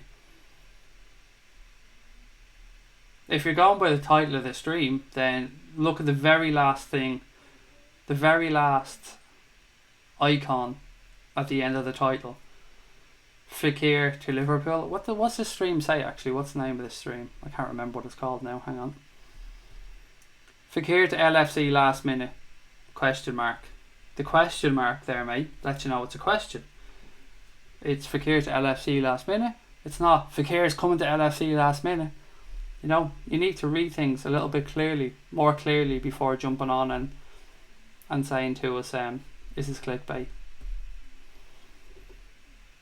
Understand what the question mark part means, buddy. Craig, do you think Chelsea will get Zaha? Not this window. God, no, not this window, mate. I know he wanted to go there and they wanted him. But I don't think they'll get him done in this window. Oh, blue balls for FEKIR, says Sarah. I couldn't figure it out there, Sarah. But thank you for that one.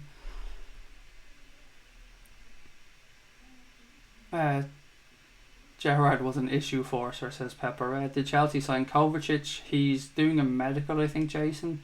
That'll be done tomorrow by the looks of it. Remix Pad said, love the channel. Thank you, mate. That's so kind of you to say. The channel is only anyway good because of the brilliant people that are on here night after night that come on, support us and jump into the chat here and give us something to talk about because it's your show. Hopefully we get 50 million for FEKIR and 50 million and the deal for Pulisic like we did for Keita. That would make me very, very happy indeed if we got FEKIR and sorted out a deal for Pulisic for the future. Definitely on board with that one. Amida Red said, we've got more chance of getting Keita than United have of signing Kane, Bale, Griezmann, Ronaldo, Mbappe, Sandro, Neymar, or any of the players they were claiming they were going to buy. And I fully agree with you there, mate. They were absolutely fucking pie in the sky over some of their signings. So they were getting Ronaldo back as well. Yeah, you did mention that one, but yeah, that one made me laugh. They were getting Ronaldo back as well.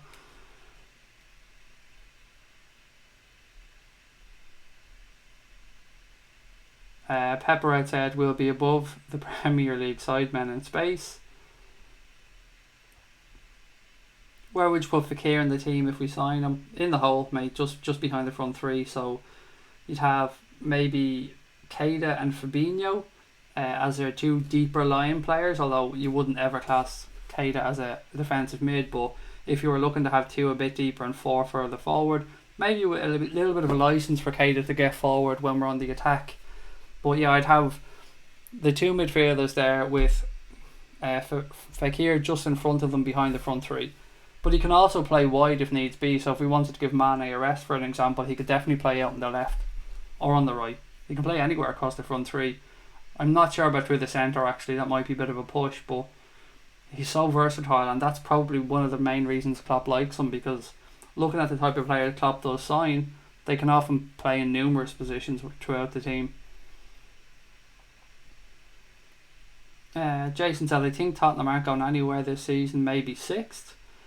Yeah, it's an interesting one. I mean, I've often said, and I've said how much continuity is important and having the same players year in, year out and getting to know each other and all that stuff, but you do have to freshen it up, I suppose, as well from time to time, and Tottenham can't constantly go through a season relying on Harry Kane to score so many every year. I know Son does chip in with a few as well, and I completely get that, and they have other players who can score as well, but there does seem to be a lot on a few people's shoulders there at Spurs. So one season with a couple of bad injuries, and yeah, they could be in trouble, but they're a very good team. They are a very good team. If I'm being honest, I do rate Spurs as a team. I just think their squad is tiny. Do you think Danny Ings will go out before the end of the transfer window? I do. I think he'll go to Palace. Personally, I think it was down to 2 clubs, wasn't it? Who did I say earlier on? Palace and Southampton, but I think Palace personally, if I was to have a guess. Mourinho needs driving lessons. He's forgotten how to gark his bus, says Liverpool fan. Where do you think we'll come in the Premier League? Said Sidemen Rocks. First or second? First would be very optimistic, Craig. Second would be probably more realistic, Craig. But you know, we're in there. Never say never. You've got to be in it to win it. So let's just see how we go and, you know, aim for first and go from there.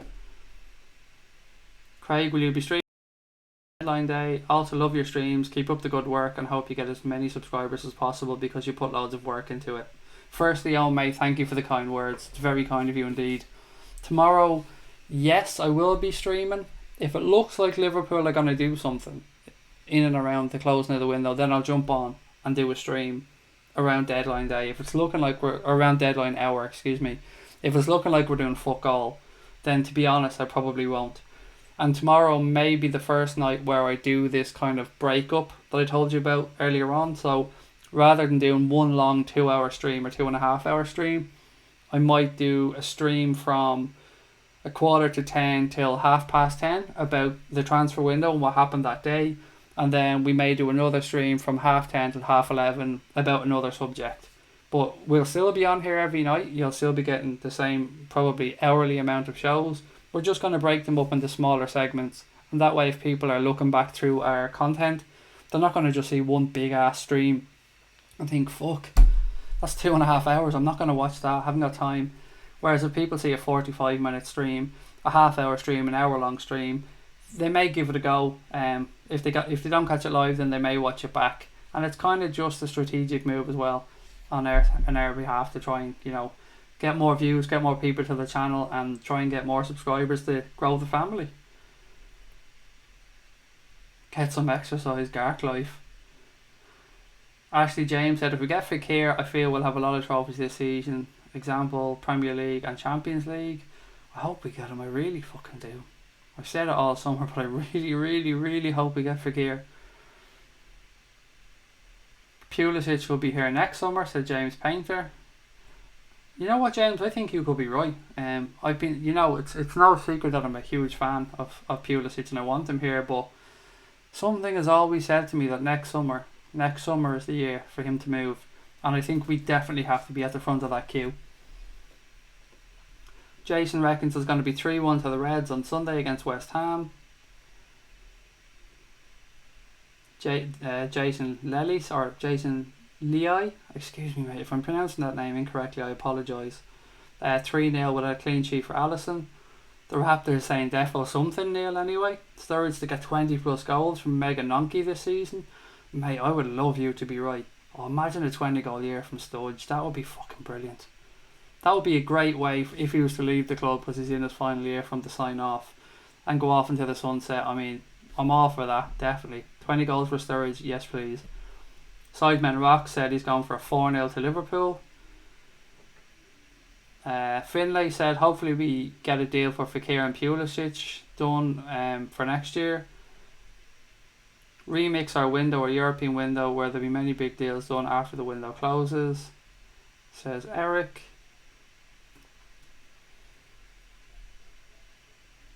Sorry, just gonna try and scroll back to where I was because the chat jumped on me yet again.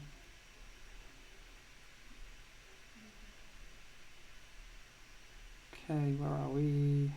Sideman Rock said just sub. Thank you very much, mate. That is very kind of you. I hope you continue to enjoy the channel, by the way. Ricky Hickman said, hey guys, just in from work. What's the news today, if any? Honestly, mate, there isn't any yet. We're all sitting around hoping something's going to break between now and 5 p.m. tomorrow. Obviously, it's around FEKIR that we're in most hope.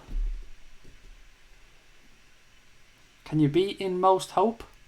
I don't even know if that phrase was actually correct, but it's FEKIR that we're hoping we get some news on. James Hitchmo said Liverpool news, nothing. Honestly, mate, there's nothing. It's been so quiet. The journals have nothing. The only indication I've had today at all is James Pearce liking somebody's tweet that said FEKIR's not happening, guys, don't even think about it. That's the only indication I've had from any journalist today. And even I'm talking even about the people I've rang today and spoke to on the phone. Tybox said then Klopp will put FEKIR as a central attacking midfielder, likely in a 4-4-2 diamond, switching FEKIR and Firmino during a game perhaps. I don't think we'd go with a 4-4-2 diamond. I'd say more likely a 4-2-1-3, if that makes sense. I often wonder though, do you think there's, and Blue Tick Gaming, mate, I'll get to your comment now in 2 seconds. Do you guys think there's a time at all this season where we may see a 3 at the back? Do you think that's something Klopp might try to utilise this season when he gets enough fucking centre backs fit, I mean? Blue Tick Gaming says, we know there are a few small and big rivals of Liverpool, but there is a team that you like in the Premier League that is close to Liverpool and very passionate like the Reds, but is there a team? Newcastle. I think Newcastle will probably be my second favourite team. I love their fans. I love their attitude, and I love the way they've treated Rafa as a fan base as well. They've really taken to him. So yeah, Newcastle will probably be the club that I'd have, the most affinity for after Liverpool.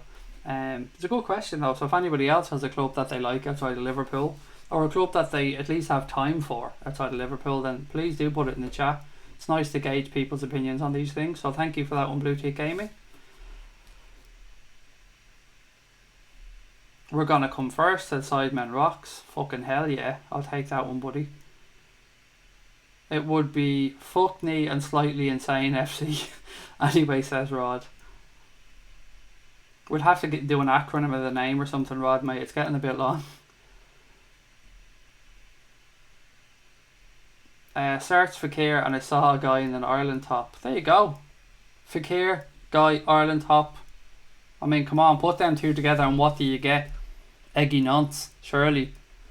There you go. Search FEKIR. Like me, mate. I mean, look, you're only into the chat. Welcome to the stream, by the way. We're all in here hoping FEKIR gets done, much like you, who just happened to search FEKIR and saw this big Irish fool. But welcome, mate. Welcome to the stream. And like you, I pray to fucking God that FEKIR gets done tomorrow. Amador said I've done a £1 Yankee on Liverpool this season. I put a fiver on some fucking ridiculous bet for a load of teams to win the league and Ireland to get to the final of the Rugby World Cup. This FEKIR transfer reminds me of Loic Remy transfer, said Kieran Aaron. Hopefully not with the same outcome though, mate. You're right, it stinks of the same thing exactly, but hopefully not the same outcome. Ricky said, Craig, just in from work, have I missed anything? Not really, mate, to be honest. As I keep saying, just loads of us praying that something gets done tomorrow for FEKIR. but it's looking less and less likely as the hours tick on. How long left to sign player, said Kigby. What do we know? It is 17, 18 hours. What have we got to 5 o'clock tomorrow? It's midnight now, so 17 hours and 18 minutes until the window shuts. Little Red Riding Gark, says Monkey. I do love that the Gark thing is still going, and long may it continue.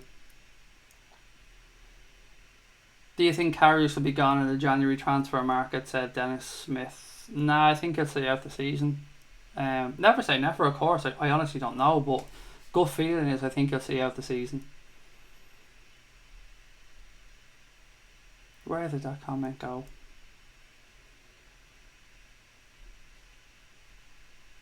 Okay, I've done that one. Oh, you're a Chelsea fan, the scientist said. You're not really impressed by him now. I'm not sure who exactly you're not impressed by. I hope they keep Sarri. Took a year to get City work. He's a very good manager, to be fair, in Sarri. He plays a good style of football as well. And he'd rather have Pulisic over FEKIR. Well, hopefully, mate, you won't have to worry about either. Hopefully they both end up at Liverpool. Wink, wink. Aaron said, Craig, if we get FEKIR tomorrow, what time do you think he'll be announced? And will he have to do a medical again? I think eventually, yes, he will definitely have to go to another medical, but whether it could be done pending the medical, I don't know. The paperwork could go in pending the medical being passed, but I don't know in that sense. But look, the way things are going, it would be a late in the day job at the best. I mean, unless they have something up their sleeves, but it's too late now. There's nothing getting announced tonight. I mean, look, mate, if I was betting, I'd say, I still hope, but if I was to put my money down, I'd say no, it won't happen. But I'm still going to say I think it will, but if I was to put money on it, no, I don't think it will. But from a fan point of view, obviously I still wish, and I'm still going to be confident, but I wouldn't put money on it. 2-0 to Liverpool, Tybach is going for tomorrow's game. Nino Brown said, Craig, who do you think will be our strongest midfield if we land FEKIR tomorrow? Again, mate, I think I've said a few times, it's horses for courses because it depends who we're playing, but Fabinho, Keita, FEKIR, probably. I can also see a situation where we go Hendo, Keita, FEKIR, and maybe even a situation where we go Hendo, Fabinho. Depends who we're playing. But look, it's a good show. It's a good headache for Klopp to have, isn't it? Because we've got a really strong midfield there now, and I keep forgetting about Gini Wijnaldum in this as well. So yeah, absolutely quality. Malga said, how many subs to 3k? I've no idea, mate. I can't see it on my screen at this moment in time how far away from 3k we are. But you know what? I'm going to take your signal. If you're watching the stream, guys, as I say, firstly, welcome. You're all welcome to the channel. Thank you so much for giving us a try. If you haven't yet hit that subscribe button, we've set ourselves a target of hitting 3,000 subscribers before Liverpool season starts on Sunday. If you've got a moment, please do hit that subscribe button. And if you're already subscribed, thank you. But do give us a thumbs up as well, because it helps us get suggested to other users. To those of you who are watching and may have just recently subscribed, we're currently running a competition in association with our friends at soccerlord.se, where we're giving away 5 Liverpool home shirts. All the details of that competition are in the stream notes, but they're also on a pinned tweet on the Anfield Agenda Twitter account. So if you want to have a look over there, our Twitter account is at Anfield Agenda. You go over there, you'll see that pinned tweet. All the details are there. If you retweet that pinned tweet and follow our account, you'll go into a draw to win 2 of those 5 shirts. So as I said, what have you got to lose here? 5 free shirts. We'll post them anywhere in the world. Do enter the competition. Even if you never come back near the channel again, what have you got to lose? Why not enter it? You've a chance to win one of 5 shirts there. Oh, and also, if you go on to Soccerlord, I keep forgetting this part. If you go on to soccerlord.se, so it's soccerlord.se, if you go on there and you see a kit that you like, or you see something that maybe one of your kids would love, and you want to get a 10% discount off the price on there, then just put in the code AAMC, and I'll put that into the chat now. All uppercase, and that will get you a 10% discount code, or a 10% discount off anything on the website. whatsoever. So it's AAMC, all uppercase, Alpha Alpha Mike Charlie, and that will get you 10% off. And I'll also put the name of the site in as well, just in case anybody forgets or they want to see it later on. So yeah, the name of the site is in there as well, soccerlord.se. So they're the people that we've started this competition with, giving away 5 shirts this Sunday after the West Ham game. So don't miss out on that one, guys. Do enter the competition. Stephen Taggart said 3-1, Salah, Bobby and Arnautovic to score. Cop Idol said, anyone in the chat wants programs for the game closest to their birth, DM me on Twitter. I've got hundreds of spares. So as Cop Idol said, anyone in the chat wants programs for the game closest to their birth, DM him on Twitter at Atheist Primate. So that's at ATHEISTPRIMTE. Did you forget the A there, buddy? Is it Atheist Primate? If it is, you forgot the A. He's got hundreds of spares. Emre Can tic-tac goal versus Hoffenheim at Anfield. That was a fucking great goal. I mean, what a goal that was. Just watching that back time and time again. It's the nearest thing you'll see to football sex. It's brilliant. And another brilliant thing, what Sarah's mentioned there, is, have you ever seen, I'm sure you have, the goal against Arsenal from the tunnel? The speed of play going past the tunnel at Anfield for that goal against Arsenal is a brilliant sight as well. Cade is going to be one of the most valuable players of the season. He dribbles better than a retard high on crack. Oh, that is right up my sense of humour, Sean. I do love a fucked up joke, so well in. Obviously no disrespect to anybody there, but I do love a fucked up joke. Thanks for making me smile, Sean. That really is brilliant. Amador Red said, I think we might sign someone before the close of play just to keep the feel good factor going. Malga said Liverpool and Leeds are his teams. Nice one. I've a lot of uncles actually. I've 3 or 4 of my uncles support Leeds. I don't know fucking how or where the Irish connection there came from, but maybe it was John Giles back in the day or whatever, but there's a few of them that support Leeds. Partick Thistle, but Liverpool are my number 1, says Charlene. Are they... See, this shows my lack of knowledge, Charlene, of Scottish football. Are Partick Thistle near Glasgow? Because I know you're Glasgow based, if memory serves me correct. So are Partick Thistle anywhere near Glasgow? That shows how little I know about Scottish football. The Raptor says, the scientist is a Chelsea fan, but he's okay, so be nice. And he is. The scientist has joined in the chat tonight and he's been lovely. So welcome, mate, as I said. Anybody from any club is always welcome in our chat or on our streams, just as long as they're polite, and the scientist seems to be a really nice lad, so welcome, buddy. Dave is heading off, so good night, Dave, mate. Thank you as always for joining the stream. You're a top bloke. We do appreciate you coming back night after night.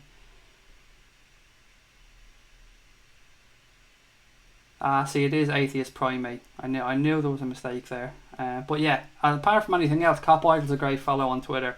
Runs a good account, so yeah, do give him a follow on there, even if you don't want a program or need a program, because he's a top lad. Question, what is the .se in Soccer Lord for? Is it Senegal? I haven't got a Scooby-Doo, Rod. Honestly, the guy I speak to is English, so I haven't got a clue what domain the site is in. Honestly, haven't got a clue. I actually must find out though. I really should find out. Actually, you know what? I'm going to Google that now, because I'm going to do that live on X. I want to know. So bear with me. .se. Sweden. There you go. Sweden. You live and learn. Yeah, so Sweden. I would have thought it would have been something else as well, but it's Sweden. So there you go. Sweden. But they'll post anywhere in the world. Their rates are really reasonable as well. And they're really nice guys. And always easy to get a hold of as well if you need anything. As I said before, I've ordered 5 or 6 things off them and always happy. I'm waiting on the new Juventus shirt as we stand.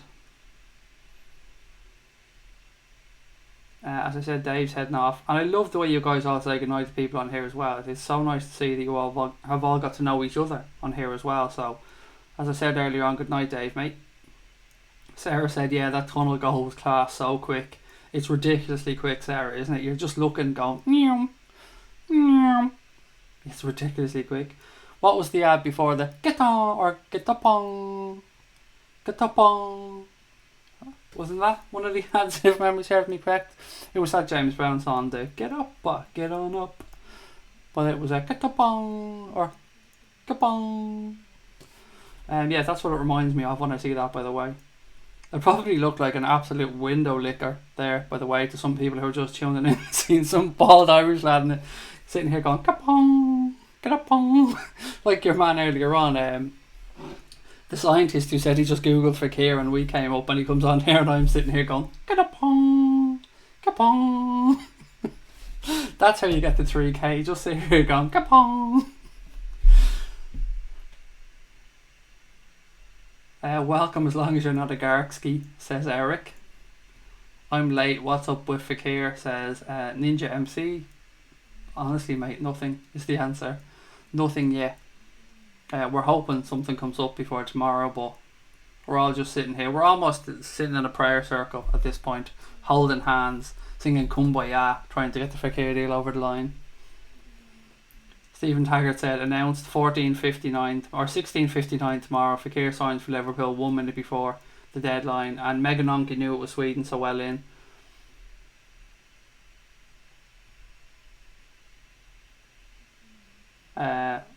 Joseph Reardon says Swedish as well. Craig, how much are the kits on Soccer Lord? It depends again what part of the world you're in and what currency you use, so different prices, I think, different parts of the world, but just have a look. Trust me, you won't be disappointed. And don't forget to put the code in. If you are buying, don't forget to put in the code to get 10% off. AAMC, and it does work because some of our own guys have used the code to buy stuff. Liverpool fan said, I'll be off soon. Cheers, Craig, see you all later. Mate, thank you as always for joining in. We'll talk to you very soon. Have a nice night. Hayden said, who would you play in midfield this season? I think I've said this a few times, guys, so maybe it's one for the chat to answer to, but for me it depends who we're playing, buddy. But my midfield would always have Naby Keita in it, no matter who we're playing.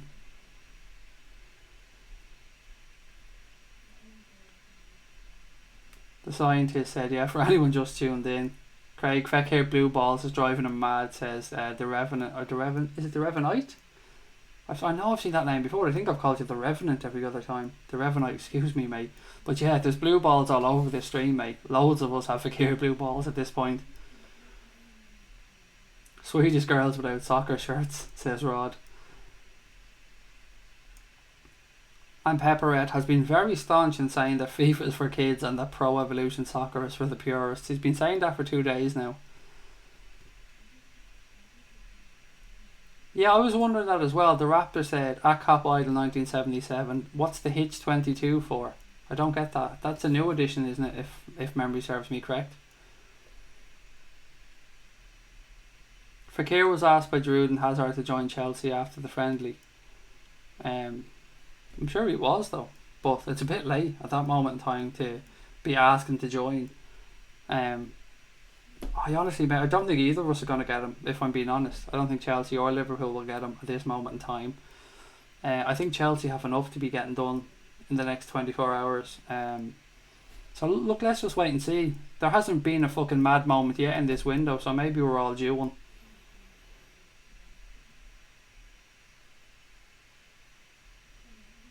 Horses for courses, Hayden. There you go. That's the answer. You're getting it now, Steve. Horses for courses. That's my answer all the time now to that question.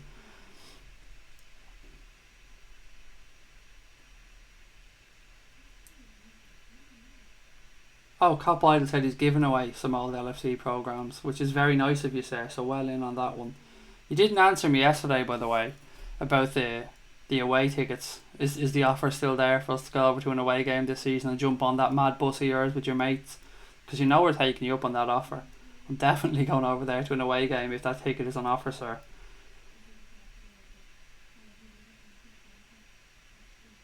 FIFA is a god, Salah is king. I don't play computer games myself, so I'll have to pass, and I can't really contribute too well to this commentary. But look, guys, we've got about 15-20 minutes left on tonight's stream. If you're watching the stream and you haven't yet subscribed, please take a moment to do so. We set ourselves a target at 3k. We're nearly there. We're inching closer. We still have time to get there before Sunday's game. Excuse me. To those of you who are in here already, take a moment, give us a thumbs up. Of course, if you're not enjoying the stream, give us a thumbs down. That is completely your choice. We do hope it's a thumbs up, of course. Thank you very much for everyone for joining us. Don't forget about the competition in the stream notes. We've 15 minutes left. You guys know how we do things on here. The last 10 or 15 minutes of the stream, we go a little bit different. We go a little bit off the beaten track. What do you guys want to talk about tonight? How would you like to finish up the last 15 minutes? You know, we do think we've had Gark on here. We've had 15 minutes about Harry Maguire's head. We've had some crazy ass nights on here for the last 10 or 15 minutes. So where do you want to go tonight? Is there any mad topic that you want to have a little run on? Anyone got any jokes that they want to send into the chat? Simon Rock said, I love your videos. Thank you, mate. You're honestly, that means a lot. People are kind enough to say these nice things, but it genuinely does mean something, and we do appreciate it sincerely, so thank you. Amador Ed says, any ideas what the best online stream will be for deadline day? I think the Anfield Rap are doing a long ass stream tomorrow. I think they're going all tomorrow for a stream. And look, obviously I'm not fucking saying to anybody go watch other content, but you asked that exact question, so I think the Anfield Rap are doing a live stream straight through tomorrow. But we will of course be back tomorrow night, so don't forget about that one. We'll be recording our final Transfer Talk podcast tomorrow, and we'll be on here tomorrow night for the usual streams, although it'll be 2 shorter streams. So we'll still do the same time, but we'll be breaking it up into 2 segments. Sarah, good night, mate, and thank you so much. You gave me a bit of a laugh tonight as well with the halfway line joke, which led to the ka-da-pong. So thank you, Sarah, and have a good one. Que sera, said the scientist. Nice one, nice one. I like that sense of humour, mate. Well in. Gerard at Rangers. Thoughts is Monkey's suggestion for the last 15 minutes. He's got a big task on his hands, mate. It's a fucking big ass task on his hands there to claw back Celtic's advantage. It'll be interesting to see if he can do it. I don't think he'll do it this year, personally, and I don't think that if he doesn't do it, it can be seen as a failure because Celtic are that far ahead. It's going to be interesting. Look, the Scottish League, I'm being honest, I'm not a fan of it at all, but I'm a fan of Stevie G, so him succeeding in his career as a manager will obviously someday lead to him coming to Liverpool, so I'm all for that. But I have no idea how he's going to get on at Rangers. It's a 2-horse race, possibly Aberdeen, but they're even falling a little bit behind now from Rangers. So I know they drew, by the way, at the weekend, but Rangers probably should have won that. 10-man Rangers for most of the game, and Aberdeen got a last-minute equaliser. But I think it's a bit too far from this year to claw them back. But you know, if he makes inroads, then you know you have to see that as a positive. Tomorrow night should be hilarious. Maybe we should get Gark on, says Amador Red. I think maybe he might be busy tomorrow night. He might be getting lots of cuddles off Mammy tomorrow night. He might be a little bit upset, Gark, tomorrow night. So he might need special time with Mammy. He is Mammy's special little soldier after all. Tybox said Jared isn't experienced enough to manage Liverpool. Yeah, he's not, mate. I completely agree with that one. He's nowhere near experienced enough. He should maybe do a couple of seasons elsewhere, maybe come back 1 season or 2 under Klopp, and then perhaps look to be eased into the job eventually when Klopp moves on. That's an ideal scenario for me anyway. What do you think of Ronaldo off to Juve? Asked Tristan. It's a tough one, isn't it? I think the real measure of how that move has gone about will be how Juve do in Europe, because it's fucking, the league is a gimme to them at this point. Napoli tried to give them a bit of a run last year, but they faltered at the end and Juve came on strong. Yeah, it's going to be all about Europe for Juventus and Ronaldo there this year. They kept Dybala, which is obviously brilliant. They've moved Higuain on to AC Milan on loan. They've brought back in at centre back as well that was at AC Milan's, or is it Bonucci? Yeah, they brought him back in. It's going to be interesting to see, but I think you can only measure the success of it by how they get on in Europe, because, you know, as I've said time and time again, the league's a gimme for them. It's a good move for Juve. It's a common sense move for them. I mean, if not, it heightens their club tremendously around the world now. Ronaldo has played there. Cristiano Ronaldo has gone to Juventus. Apart from the shirt sales and all that stuff, sponsors are more attractive. People are going to be looking at them a lot more. I've no doubt the Netflix series will be a lot more popular now as well. So there's a lot of pluses to it from Juventus' point of view, and of course from Ronaldo's point of view, it gives him a last big move for his career to finish up. Rod said, "I want the alarm back." No, thank you, Rod. I'm very happy that fucking noisy bastard isn't here anymore. Who's Gerrard signed? Haven't got a fucking clue, monkey. I don't follow Scottish football, mate. I haven't got a clue. I know we've got Ryan Kent on loan from Liverpool. He's got, is it Ajaria on loan from Liverpool as well. He's got Flanagan actually there. Not on loan, Flanagan's a Rangers player. The scientist said second if he does bad, second if he does good. Should aim for a trophy. It's probably, you know, you're spot on. Second is it, isn't it, for Gerrard this year, no matter what happens pretty much. Yeah, if you can get a cup or something, then that'll be a good season. That's a good point. Professor Mourinho has discovered anti-football, so antimatter must also exist.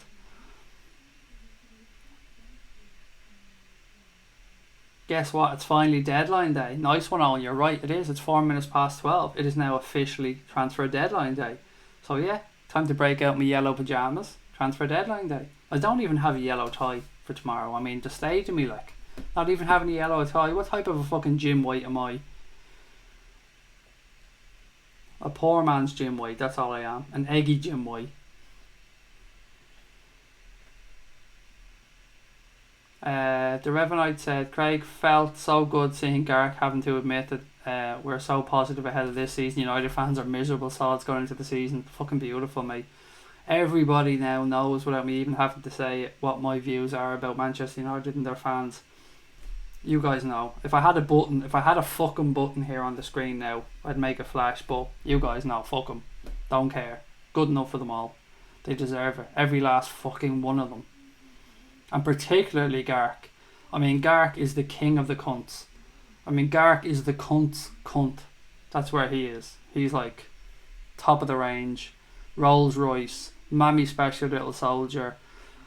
Although he is double hard bastard, isn't he? I mean, sitting there while fruit vendors are pulling knives on him as well, and sitting there calm as you like, well, you know, fucking Edward Scissorhands is waving knives around in his face, but Garrick sits there like a man taking none of it. Who the fuck does he think who does he think he's kidding on? Honest to God. Oh, but as I said earlier on, he might be a little bit upset tomorrow with the transfer window, and he may need special time with Mammy. Amadou said, wonder if Grujic makes a breakthrough anytime this year. He's come on a bit after his loan last year. Yeah, it's tough to say. It looked like he was going to Cardiff. He definitely has. There's a player in there, without a shadow of a doubt. There's a player in there. It's just a matter of will it come through at Liverpool, or will he perhaps have to move on, even on loan, to get the game time. I'd like to see him move on, because I'd like to see that player develop. I'd like to see him get more game time. But there is definitely a player in there, and I think he has a big future. Megan Onke said, slower pace for Ronaldo's old legs. Yeah, that's true as well, to be fair. Charlene said, I keep singing Rhythm of Van Dijk, feeling pretty happy tonight. You're not getting me to sing that again, Charlene. I sang something yesterday, and there's no way I'm singing 2 nights in a row. I can barely talk at this point, my voice is going. Guys, last check, where are we at with the subs? Can somebody let me know in the chat? I know we're not going to hit our 3k target tonight, but have we moved any closer? And thank you to anyone that has subscribed, by the way, tonight. And if you're watching, please do hit that subscribe button. Join the Anfield Agenda family. As we say on here, become part of the solution, help us grow, reach more Reds, and have a bit of a fucking laugh along the way. Because we do things a little bit differently on here. We're not your professional, try to say things PC. We talk like we want to. We talk like fans. We treat people with respect, of course, because respect is first and foremost. but we do curse, we do say cunt, we do things slightly differently, because I think that's the way football fans act. That's the way my mates football fans act anyway. So that's the way we're going to act on here. Rod is going off. Rod, mate, thank you so much for joining us again, and no doubt I'll catch up with you soon. Also, Rod, I'd sent you a message, mate. I don't know if you did see it. If you're still on the chat, I don't know. But if it's possible, mate, myself and Connor would love to arrange a Skype call or something with you over the next couple of weeks, if that's okay, to chat through some of the things we spoke about before. So if that is a possibility, Rod, mate, do either bang us an email or contact us on Twitter or something. Thank you, buddy, and have a great day. Gark is a Class A ball bag. I'm definitely robbing that word ball bag, Charlene. I'm definitely introducing that into my vocabulary as we move on. Ball bag. Definitely like that one. Gark's a ball bag. There's definitely a t-shirt in there somewhere, isn't there? Gark's a ball bag. I can definitely get Connor to work on something there. Raptors heading off as well. Good night, mate. And as always, thank you so much for joining us, buddy. It's been a pleasure. The scientist said, I'm from Derry, but I can't join any supporters clubs in Belfast as they support Rangers, and I don't think I'd be welcome. One of our own contributors, actually, mate, is from Derry, Cash. She's obviously she lives in Liverpool now. She's a massive Liverpool fan, but she's from Derry as well. Eric Warren said, I've subscribed. Great show. Keep up the good work. Eric, mate, thank you so much for giving us a subscription, and I hope you enjoy the content, and please do come back. We're usually on here every night from about 9:45. We do watch-alongs for every Liverpool home game. Well, every Liverpool game, actually. And we've lots more content. All our podcasts and stuff as well are all on the Anfield Agenda YouTube channel. So check them all out. They're all free. And thank you once again. Where are we at here? As always, Raptor, good night. Loads of people as well just saying good night to Raptor. And as I said before, this is one of my favourite things about you guys on here. The amount of you that just take the time to wish each other well and say good night. You know, it's fucking great to see. So the Revenant said we're at 2,937 stubs. So let's get to 2,950 before we end the stream. Can we do that? So that's only what, 13 subs? If there's anybody watching, there's surely 13 of you out there that haven't yet subscribed. Hit that subscribe button. Get us 50 away from our target before we leave this stream, and send this bald Irish eggy egg to bed a happy man. But if you're watching, do hit that subscribe button, guys. We can do this. We can get to 2,950, and then I'll finally get to go to bed and get some rest because I'm knackered. I think I said this to you guys earlier on, but I did 6.5 hours of content yesterday. It was a long ass day. Great fun. Enjoyed every minute of it, but I went last night to talk to my wife after I got off, and I had no voice left at all. A couple of things about tomorrow. As you know, it's transfer deadline day. If anything happens or if anything breaks around Liverpool, I promise you I'll be on here within minutes to do a live stream to react to it. If nothing happens, if we don't sign FEKIR or nothing major happens, then as always I'll be on here at about 9:45 tomorrow night. It'll be 2 different streams tomorrow, so there'll be probably 1 hour long stream and then another hour long stream on 2 different subjects. I've explained before tonight that we're doing this so as when people are watching them back later on, they'll look at it and they'll think, you know, that's only an hour, I'll give it a watch. If it's 2 hours long, it mightn't be for them. So you'll still see me on here for the same length of time, but I'll just have a little gap in between streams. We're also recording our final Transfer Talk podcast tomorrow.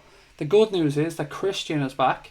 Christian has come back from his holiday. So Christian's from Sweden. He's a very, very knowledgeable Red. He's been on most of our Transfer Talk podcasts, but he's been away on holidays recently. So there's myself, Dave, Chris, and Christian are going to take part in the final Transfer Talk podcast of this window. So we're going to have a look back over the window. We're going to talk about Liverpool's business. We're going to talk about if we've done enough. We're going to look at the Premier League in general and talk about the top 6's business, see who's done well, see who's weakened themselves, if anybody, and just generally have a chat around the transfer window and what we're expecting it to do with the Premier, with like regards to the Premier League moving forward. So it'll probably be a little bit longer than normal, actually, that Transfer Talk pod, but do keep an eye out for that one. Should be out tomorrow on YouTube by midnight. It'll be on the podcast apps by 10 o'clock. So if you subscribe to us on iTunes, Acast, Spotify, Podbean, Castbox, whatever it is, search for Anfield Agenda on there, hit subscribe on your podcast app, and get all our podcasts free as well. There's a couple on there already from this week.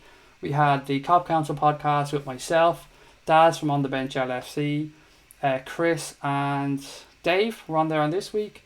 Then we had the post-match point podcast that we recorded after the Reds 3-1 victory over Torino yesterday. And as I said, the Transfer Talk podcast coming up as well. So lots and lots of content, all 100% free. Just another reason why you should hit that subscribe button, guys. Chelsea are not signing FEKIR, says Aaron Lennon. And you know what? I hope you're right. I really do. What if Chelsea, Nabil, FEKIR, then my FEKIR and blue balls will explode, is what will happen. Tony said, I think Leon want us to get FEKIR. We'd pay the money they ask for him. If we sign a player, Liverpool Twitter will go into meltdown, especially if it's FEKIR. We will, Connor, mate, you're right. That was from Conor McCracken 1, by the way. We absolutely will. If Liverpool sign FEKIR tomorrow, there'll be like, how do I say this without sounding like really dirty and disgusting? There will be Twitter ejaculations all over the place, shall we say. Liverpool Twitter will certainly bust a nut if we sign FEKIR tomorrow. Monkey saying good night, guys, and happy deadline day. So as I said, do hit the subscribe button if you are watching. There's still time. Help us get to that 3,000 target before Sunday's game. We're inching there bit by bit. Thank you to everyone that's watched tonight. I'm going to head off now, guys. I'm going to call it a night because my voice is starting to give up. So as I said, tomorrow, lots of content coming up. Transfer Talk podcast. Then I'll be on here for a couple of streams. I may even have one or two of the guys with me, so keep an eye out for that one. If anything breaks tomorrow with Liverpool, I promise you I'll jump on here straight away within minutes of the transfer being announced, and I'll be on here. And said, Craig, your autism awareness post was fantastic, makes me proud. It's something I should do a lot more of. When I used to have my own big account, and I used to do it all the time, with it being Anfield Agenda's account, sometimes I felt it wasn't really my place to put personal posts on there. But autism awareness is a big, big thing to me. Not only is my 6-year-old son, autistic, as I've said before, I have Asperger's, mate, and I only found out at 35 years of age that I'm on the spectrum. So it made sense to me. It made my whole life easier. It made things fall into place. It made me understand myself a little bit more. So autism awareness is certainly something I'm a massive advocate of. I'm still learning as I go, as a father, as somebody with Asperger's. It's all new to us. We're still learning. We're trying to learn as much about it as we can and trying to make the world as comfortable a place for our son as possible, because that smile on his face means everything to us. So thank you for that comment about autism awareness, mate. It's very much appreciated. Tybox said, so when you say FEKIR, why does it sound like FEKIR when you're Irish? It does, though, you're right. I mean, I know you're only messing, but you are right. It does sound like FEKIR. Right, guys, I'm going to call it a night there. I'm absolutely knackered. Thank you so much for joining the stream tonight. Keep an eye out for tomorrow. Enjoy your transfer deadline day. Thank you for joining this night's stream. And as always, I'm going to end as I always do by saying, up the motherfucking Reds.